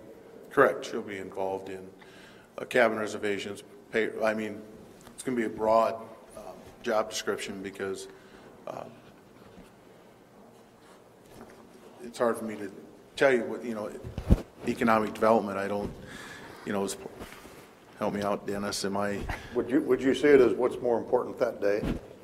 Or, not necessarily the funding for it, but that employee, if you had that employee, it would be probably put on whatever is in front and center that day, whether it's reservations or whether it's payroll or. Correct, yeah. Okay. We need to relieve the duties of Dawn, our office manager, so she can concentrate on her job. She wears so many different hats. I'm just totally amazed. And I had an office manager in Clay County doing things and was part-time that we were going to put full-time. And when you come from Clay County to Woodbury County, this is what she is. She's maxed out and she needs the help. Well, then I would entertain hiring a part-time clerk. At that amount of money, where we get the funds is. I would make a motion and just to get the discussion continuing to deny the two full-time positions and hire the one part-time clerk. And I do so through local option sales tax. I think conservation, broadly speaking, can be economic development. And I don't think that's a stretch to that. She could probably help get more user fees. Would their board be considerable instead of local option, which then you'd probably have to use every year? Would they be congenial if they get new additional revenues from user fees? Could they use that money, transfer to general basic to cover the cost? Would they be receptive to that? Instead of using local option, then local option you're going to have to use every year. Or eventually you're going to have to increase taxes for it. Well, but I think at that small of an amount, I don't think it's not like we're shifting over 150 or 500,000, How about we look at doing it without local option first? And we can always make that change later. And that's a possibility because you got a pretty good sum of money that's unallocated when we get toward the end. You want to cut some more or fund local option or gaming revenues with current expenditures, you could look at them. Go that route if that's acceptable.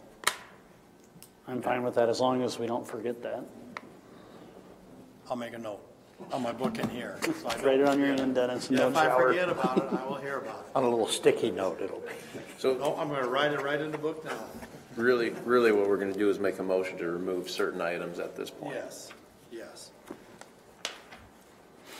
So I'd make a motion to deny the two full-time positions, which would by default keep that one part-time position in your budget.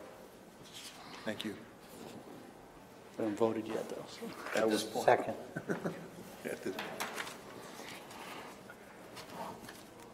Any other discussion on the part-time clerk? Do we need to vote on that now, Mr. Gill? Yes, we have a motion. And, Has to reduce the request by 2. okay. All those in favor say aye. Aye. All those opposed say nay. We have a part-time position. Potentially. Thank you. Yeah. Is there anything else on the? Any questions you have on? I think just that for now, unless maybe. You want to accept his budgets, receive his budgets as we go through them, administration, parks, naturalists, go that route? That's what I'm trying to get at. Yeah. Okay. Because we got them listed on agenda separate, every one of them. Well, then I'll move to receive A1. I'll second for discussion. I just had one last question. On the equipment replacement? Yes. I know that we took a one-year moratorium of 100,000 and now we've added that back in. Correct. Are those, all three of those truly needs? And the only reason I ask, and if they are, that's fine. But we've programmed, a certain amount of money. You have a 2012, 1992, and a 1998. All those are trades. Each one of those are true needs of, we need to do this now. Yeah, so to the speak? 2012's got over 105,000 miles on it. Okay. And there's clunking in the front end when you turn, so I'm assuming that there's going to be, I hate to put front end work into that, just when you get that high miles. And then the skid loaders, I think we pushed those back. If I find my sheet here, I think we juggled that schedule a little bit. I apologize, I had that up that you have there. I can't put my fingers on it right now. But yeah, those are needs because of the repair and getting in the shop. And I wish I could go back, and I know we had the one skid loader in and just put $800 in it. I mean, they start nickel and diming you to death at that age. And On a skid loader, $800 is changing a fuse, isn't it? They're not inexpensive to repair. Yeah, but if we don't try and keep on track, as you know, equipment costs just keep snowballing. The more we put her back, and I know they're able to do it for a year, and I know Rick and the board are real diligent in that equipment replacement plan and looked at the stuff that need to be replaced. I know they did a bunch of shifting around, and these three are the top three that Rick shared with me when we went through the budget before he left. And so, Yep. That satisfies it. Thank you. Actually, if you took the 100,000 off, he is actually less than his current year budget. And that's including 5% increase and wages. So. Well, I'm in favor of leaving that 100,000 in there for equipment and repairs. Where are we sitting, Pat? We need, So you've got a motion and a second. The motion is second. The motion was just to put A1. to receive. that much of it. okay. Any other discussion or questions? All those in favor say aye. Aye. All those opposed say nay. Carries 5-0 for Mr. Gill.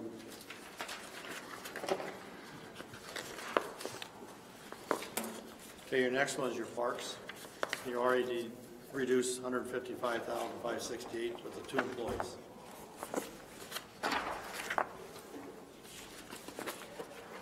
I'll move to accept A2 as amended. Second.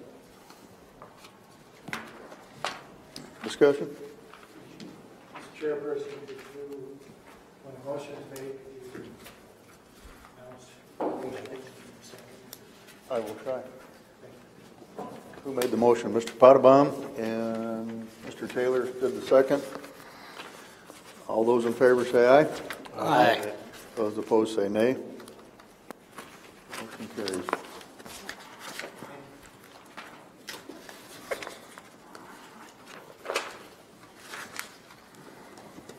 one naturalist.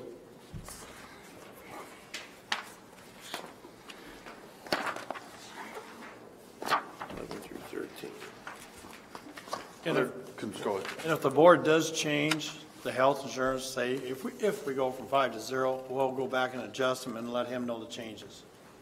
Okay. Can I ask something on the newsletter? 1,500 copies of a newsletter.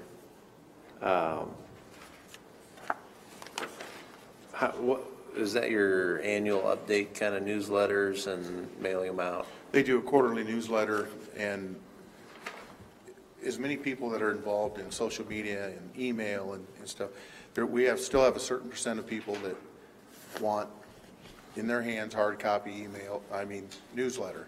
And I think that's what that is, Mr. Abbott. Are there 1,500 people that really want that? Well, of course. Because I don't need it. I get it and I don't need it. I mean, that's probably. Oh, you actually get a mail copy to you? Yeah, I'm sure we all do, don't we? Oh, I know, they probably do that for the supervisors. Sure. But we do get a lot of requests. This is an age-old discussion. I've had this with my supervisors. I get it's marketing too. Yeah. Yeah. There's so many of those you can hand out and that are mailed out. And there is a certain amount of people that they don't want to get it. They don't want it to be an email. They want that. No, Marty's one. I'll make sure we'll get yours. I still get it, and I. Well, they should just make sure they drop them off at the board meeting, not mail them out to you. So I'll make note of that, though. I'll move to reduce that to $14.99. Here's my bad joke for you for the day. I will follow up on that, though.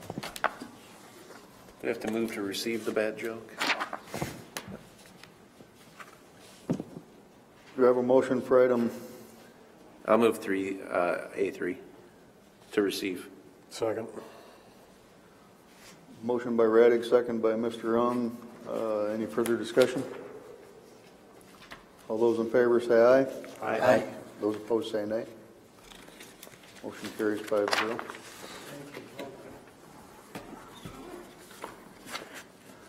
Item 4.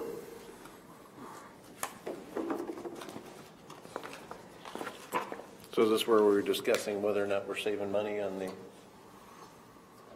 the lighting energy? Did you have an actual on that, Dennis?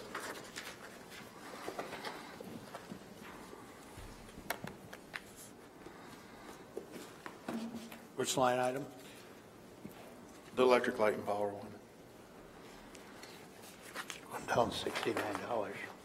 461, 4310. Under the 6111. Oh, 6111. What was the code again? I'm sorry. 6111, 461, 4310. That was our electric light and power throughout the nature center. Okay, you've already accepted that budget. As you say. You've already received, that's under 611. I thought it was 621. Well, this isn't this under nature center? Okay, that's the nature center, but the one he gave me was all the parts. Yeah, no, it's the next one, it's 621. Okay, I give you that one too. I'm sorry. I don't have that page numbers. Page number 16. 16? All right. I'll get caught up. 001, 6121, 461, 4310.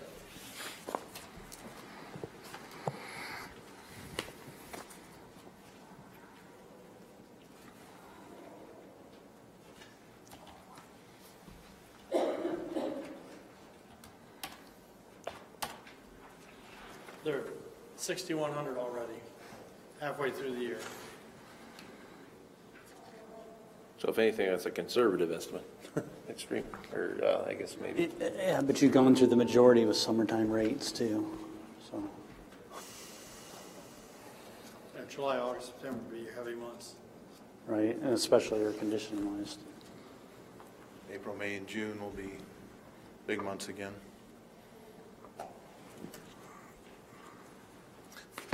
And that's the thing when you have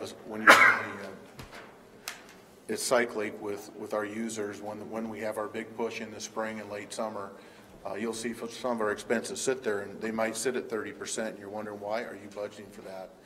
And then if you go back and look at the past history, you can see it does show.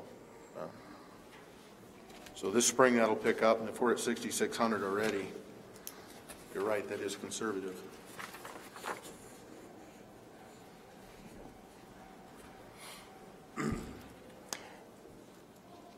Is that through December, Dennis, so right at half a year? December, yes. Yep.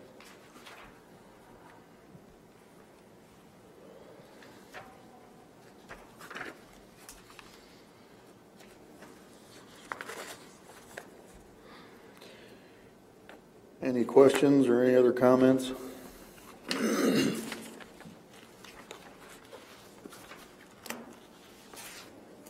I will move to receive A4 as presented.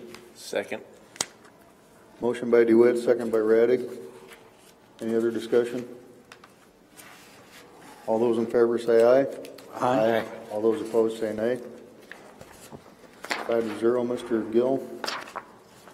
Item A5.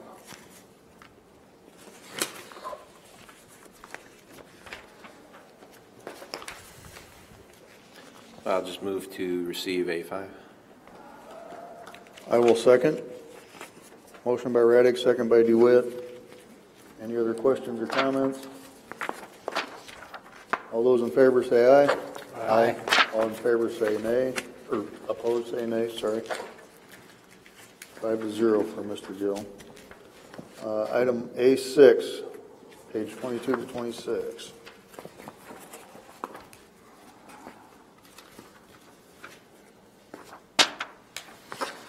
These are all projects done with the user fees, so it's no tax dollars. He does use money here to pay the debt off for last year, next year for the road that we built out at the Conservation Nature Center. That'll be paid off next year, so that'll go away. And he does pay for CIPs in the CIP fund from these funds. Like when it says non-tax. Nope. I like that. It's non-tax. I just have one question. Nature Center Fiber Optics requests $50,000 in bonds. And then you have an amount of $110,000. Can you shed a little light on all of that? Or? Well, like I said, I stepped into this one. Sure. But, and I appreciate that $110,000, that is to get the fiber optic ran. That includes the material and labor to get the fiber optic and equipment ran to the Nature Center. You need to come out to the Nature Center and try and do some work on that. I've heard that. You talk about loss of productivity. I came from an office that used to be dial-up, then they had city, and then we went to fiber optic. And then I came here, and Rick said, you better have patience. And we tried to have a staff meeting, training on the new email output. We couldn't even do it. It just sat there, and it would take so long to chug. You try to do something, you click on it, you might as well go use the restroom or go get a cup of coffee and wait for it to load.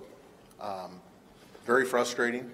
I think productivity would pick up, and that's where the board, and I support them, that work with you in some way to get that fiber optic out there. We're willing to step up put some money into the game, but we need to do something. Because So is that total cost, just because I'm interested, because I know Rick Schneider mentioned this time and again, that $110,000, is that a portion of ultimately $160,000 project? Because I know that there's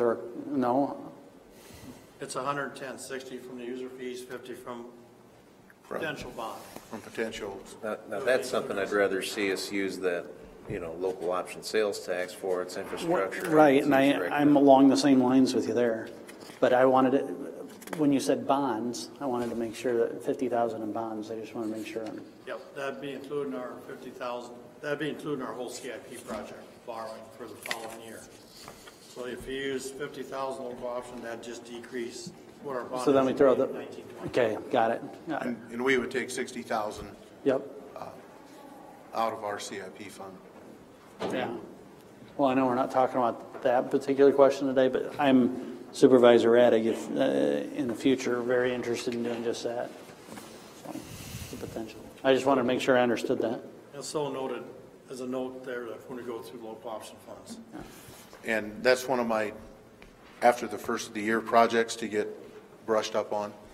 And I'll try and get brushed up on that, get some more information, and I can get an email out to you guys and keep you up to date on that, if you want some background information on that. One of my first board meetings out there, Dakin Schultz was there to give us a presentation, and it was almost comical as his PowerPoint would stop, and we'd have to sit there and wait. Oh, we did a web-based, oh yeah, that would have been real interesting. Yeah.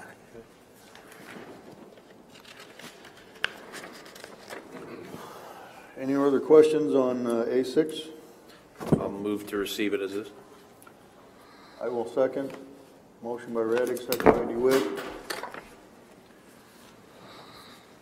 All those in favor say aye. Aye. Those opposed say nay. Motion carries 5-0. Relatively painless. What's that? Relatively painless. Yes, and nice, I mean, nice to the new guy. And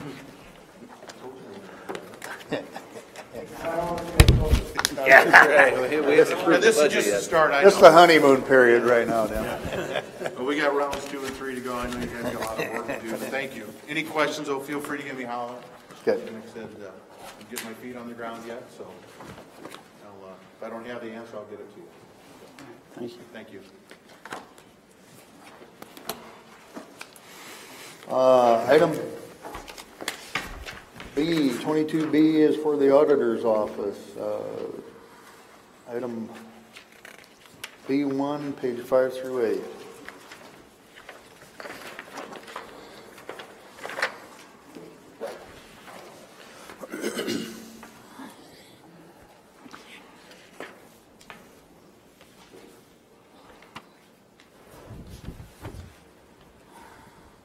The basic increase in this budget is wages and benefits.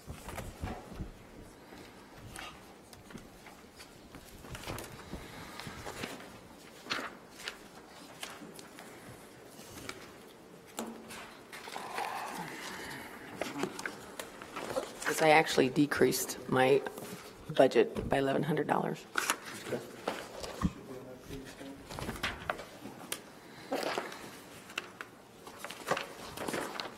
I'll move to receive.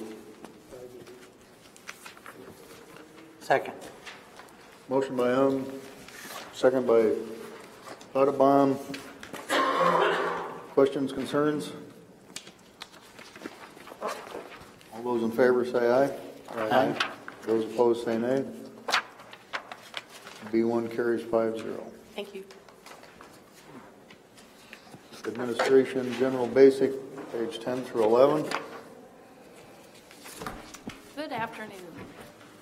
Hello. One of your smaller budgets, but important nonetheless. So you will see a couple of increases in the area of travel for training, and I based that on looking at the past statistics and going a little bit over at times of what's been budgeted. But for the most part, many of the items were lowered. So I'd entertain any questions you have.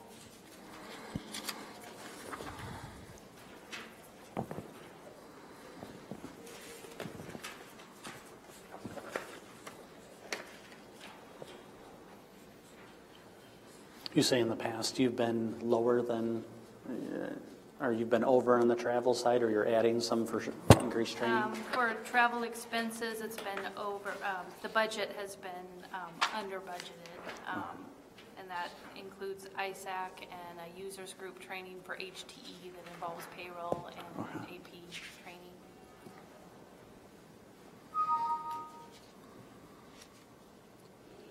So would that be under 4220, Michelle? 4132 for travel expenses. Okay. It was previously budgeted at 2,000. I increased that to 2,500. Fiscal year 17, 2,700 was the expenses. And then employee mileage, which would just, take a couple trips to Des Moines, and we can add up pretty quickly on that account. Those are the only two items that were increased. That's 4130. Okay, on the 4220, that goes, this last year, it looks like it was at 5940, but previous years had been at 1,300 and 1,200. and then we're back down to 2,000, is that? Yes, Am we I seeing that budgeted right? the 5940 for fiscal year 18 for some extra training for HTE, which we've been trying to coordinate, but we've got a few other things that we're working on right now, so I'm not sure that that's going to happen, so I decreased that due to that.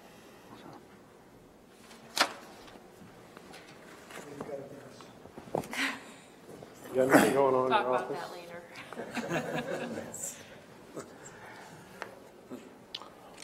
I'll move to receive. Second. Motion by Ung, second by Radig. Any other questions?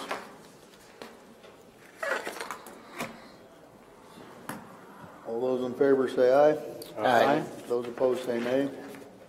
Motion carries. That was B2. Thank you. Yeah.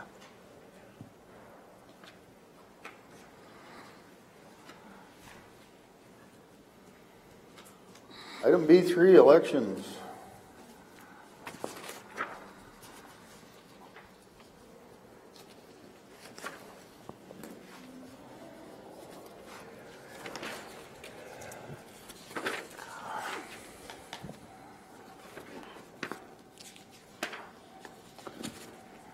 Sir?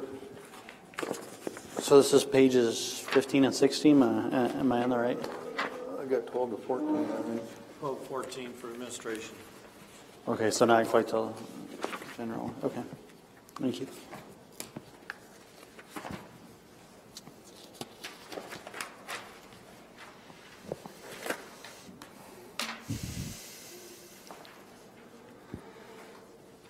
On 2601 office supplies, is there a large purchase normally? I just noticed we go from 13,900 and 16 to 6,700 to 11,000. Just depends, like for instance, this year we have to get all new registration forms, all new absentee request forms due to the changes made by the Secretary of State's office. Okay. So it just depends, what new forms we have to order and get on hand for all the registration and. Would you anticipate that'll be about 11,000? Okay. Does that kind of go on an every other year cycle, or? More so, yes, because that's when we have the large elections. When we have the general primary and the general elections, the expenses are higher on those forms than when we have the school or city elections. Okay. Throw in several special elections and you just add it up. Yeah, those are always surprises, the specials.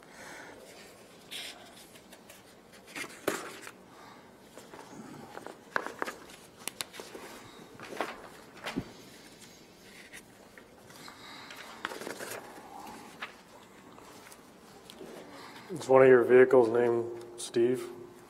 No, that's my, Parking for Suburban and parking for Steve. yeah. Suburban's actually a name of somebody in their office. You guys wanted it to be detailed, so.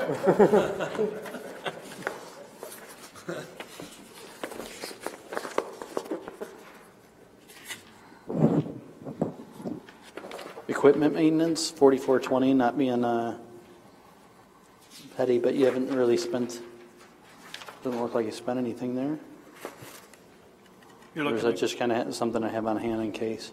the 4475, No, the 4420, it looks like the last, or am I getting ahead of myself? 13. It's like $55 and nothing. And then they- put- we budget extra because our auto marks aren't under the maintenance program anymore, so if we have any problems with our auto marks Okay. that were used for the elections, we have to pay that out of pocket now. It's not under a maintenance contract. Okay. So that's just in case.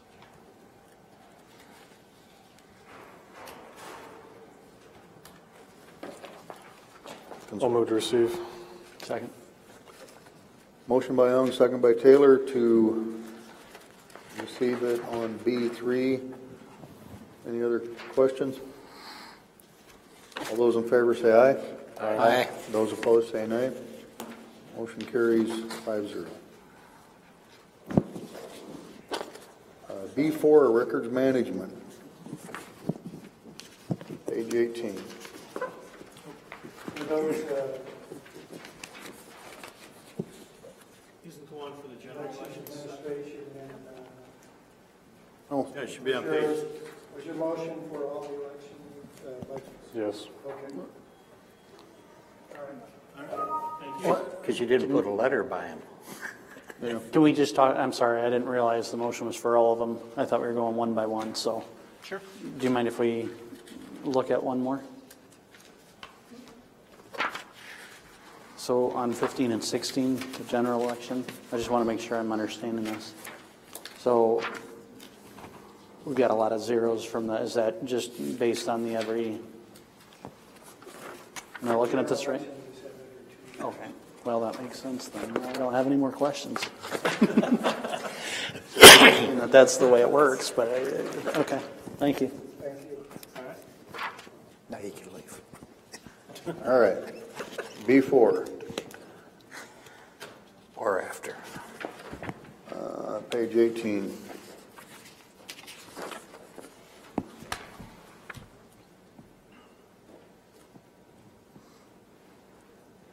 These are fees built up over a period of years. They have quarterly from office fees they generate there. What we do, we take their fees, balance it is now, estimate what's coming in the next 2 quarters and then next year. So actually we're budgeting the number of 207,000 covers their income coming in and their fees. This is used at the discretion of the auditor recorder as for record management. And she, if you need an explanation, she can explain what it is, but it's at the discretion of the county auditor. No tax dollars involved. Move to receive. Second. Motion by Raddick, second by Ung. Further discussions on B4, records management? All those in favor say aye. Aye. Those opposed say nay. B4 passes 5-0. B5, recorder's electronic fees, non-tax, page 19. That looks pretty level. That there is fees they collected several years ago, about 10 years ago. It's been carried forward. We budget what the balance is. That again, it's discretion of the auditor recorder. I'll move to receive it. Second. Motion by Raddick, second by DeWitt for B5. Any other discussion? All those in favor say aye. Aye. Those opposed say nay. B5 passes 5-0. Thank you. Item 22C, Board of Supervisors, Township Officers. Okay, it's under your supervisor section, page 43. We budget 7,000, same as this year. A lot of the claims for that does not come in until the end of the fiscal year. When they file their budgets, they turn usually their claims. That can vary year to year, depends how much the clerk does get. It's so much an hour, which the hourly rate, I believe, is set by the Board of Supervisors. So we're leaving it the same. Right now, they spend $23.82, but there'll be more coming in the next 6 months. And this is funded out of rural basic.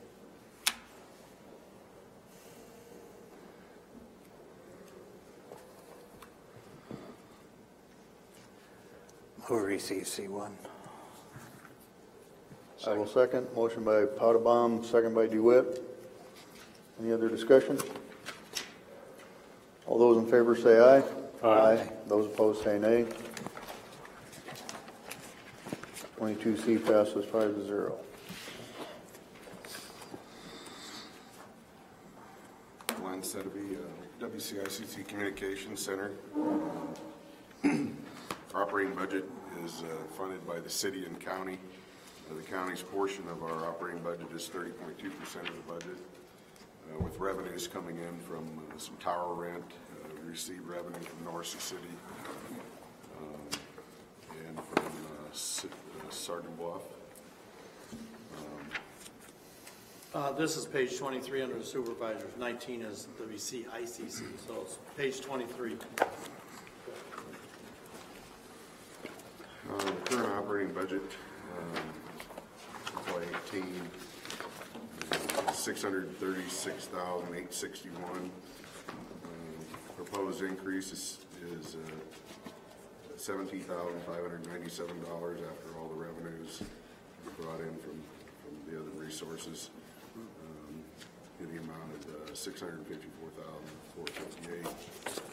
The increases are due to personnel costs, negotiated. Our staff has asked me contract employees, so the increases are due to contract negotiations and health insurance. We have a total increase of our budget of $86,750 or $765. The county's portion is $17,597. How many employees is that over? There's 26 of us all together. Okay. I'll move to receive. Second. Motion by Raddick, second by Taylor to receive 22D. Questions or comments? All those in favor say aye. Aye. Those opposed say nay. Motion carries 22D 5-0. Thank you.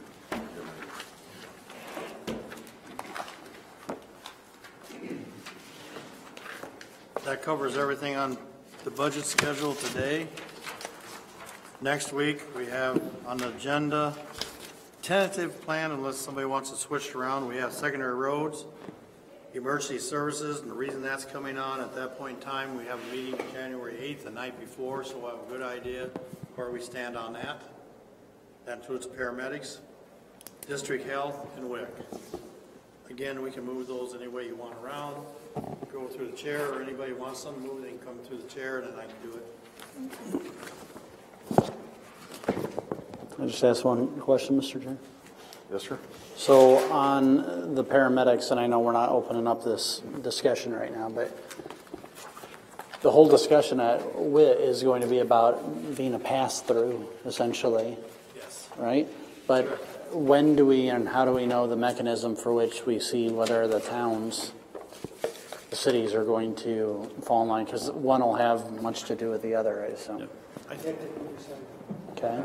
yeah. So we probably will not then take that specific question up then on Tuesday, is that? Well, hopefully, we may not take that Pacific. I think I do have that at a later date. Okay. I think I do have that. January 30th. Okay. The paramedic side of it. We might have a good clue or indication after the meeting or during the meeting. You can have just a status quo, how many really are thinking serious about it and how many absolutely don't want to do it. If there's a few that don't absolutely want to do it, it probably would kill the whole thing. So we'll have an indication, but like I say, it isn't until later in the month, January 20th. Okay. 30th, I mean. Sorry. Thank you. I did want to bring up something else on a board concern issue, just the Martin Luther King choir. Has anybody else signed up to do that, so we don't have a majority? And then the Farm Bureau meeting that's coming up, I think in February. Anyone else on that? I believe I'm planning on attending the latter. Okay, so I mean, I signed up for both those events, so if anyone else wants to go to the Farm Bureau event, then you might want to let Heather know, or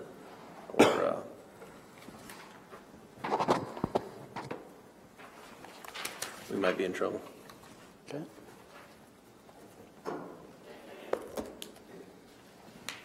Any other last minute concerns? We are adjourned.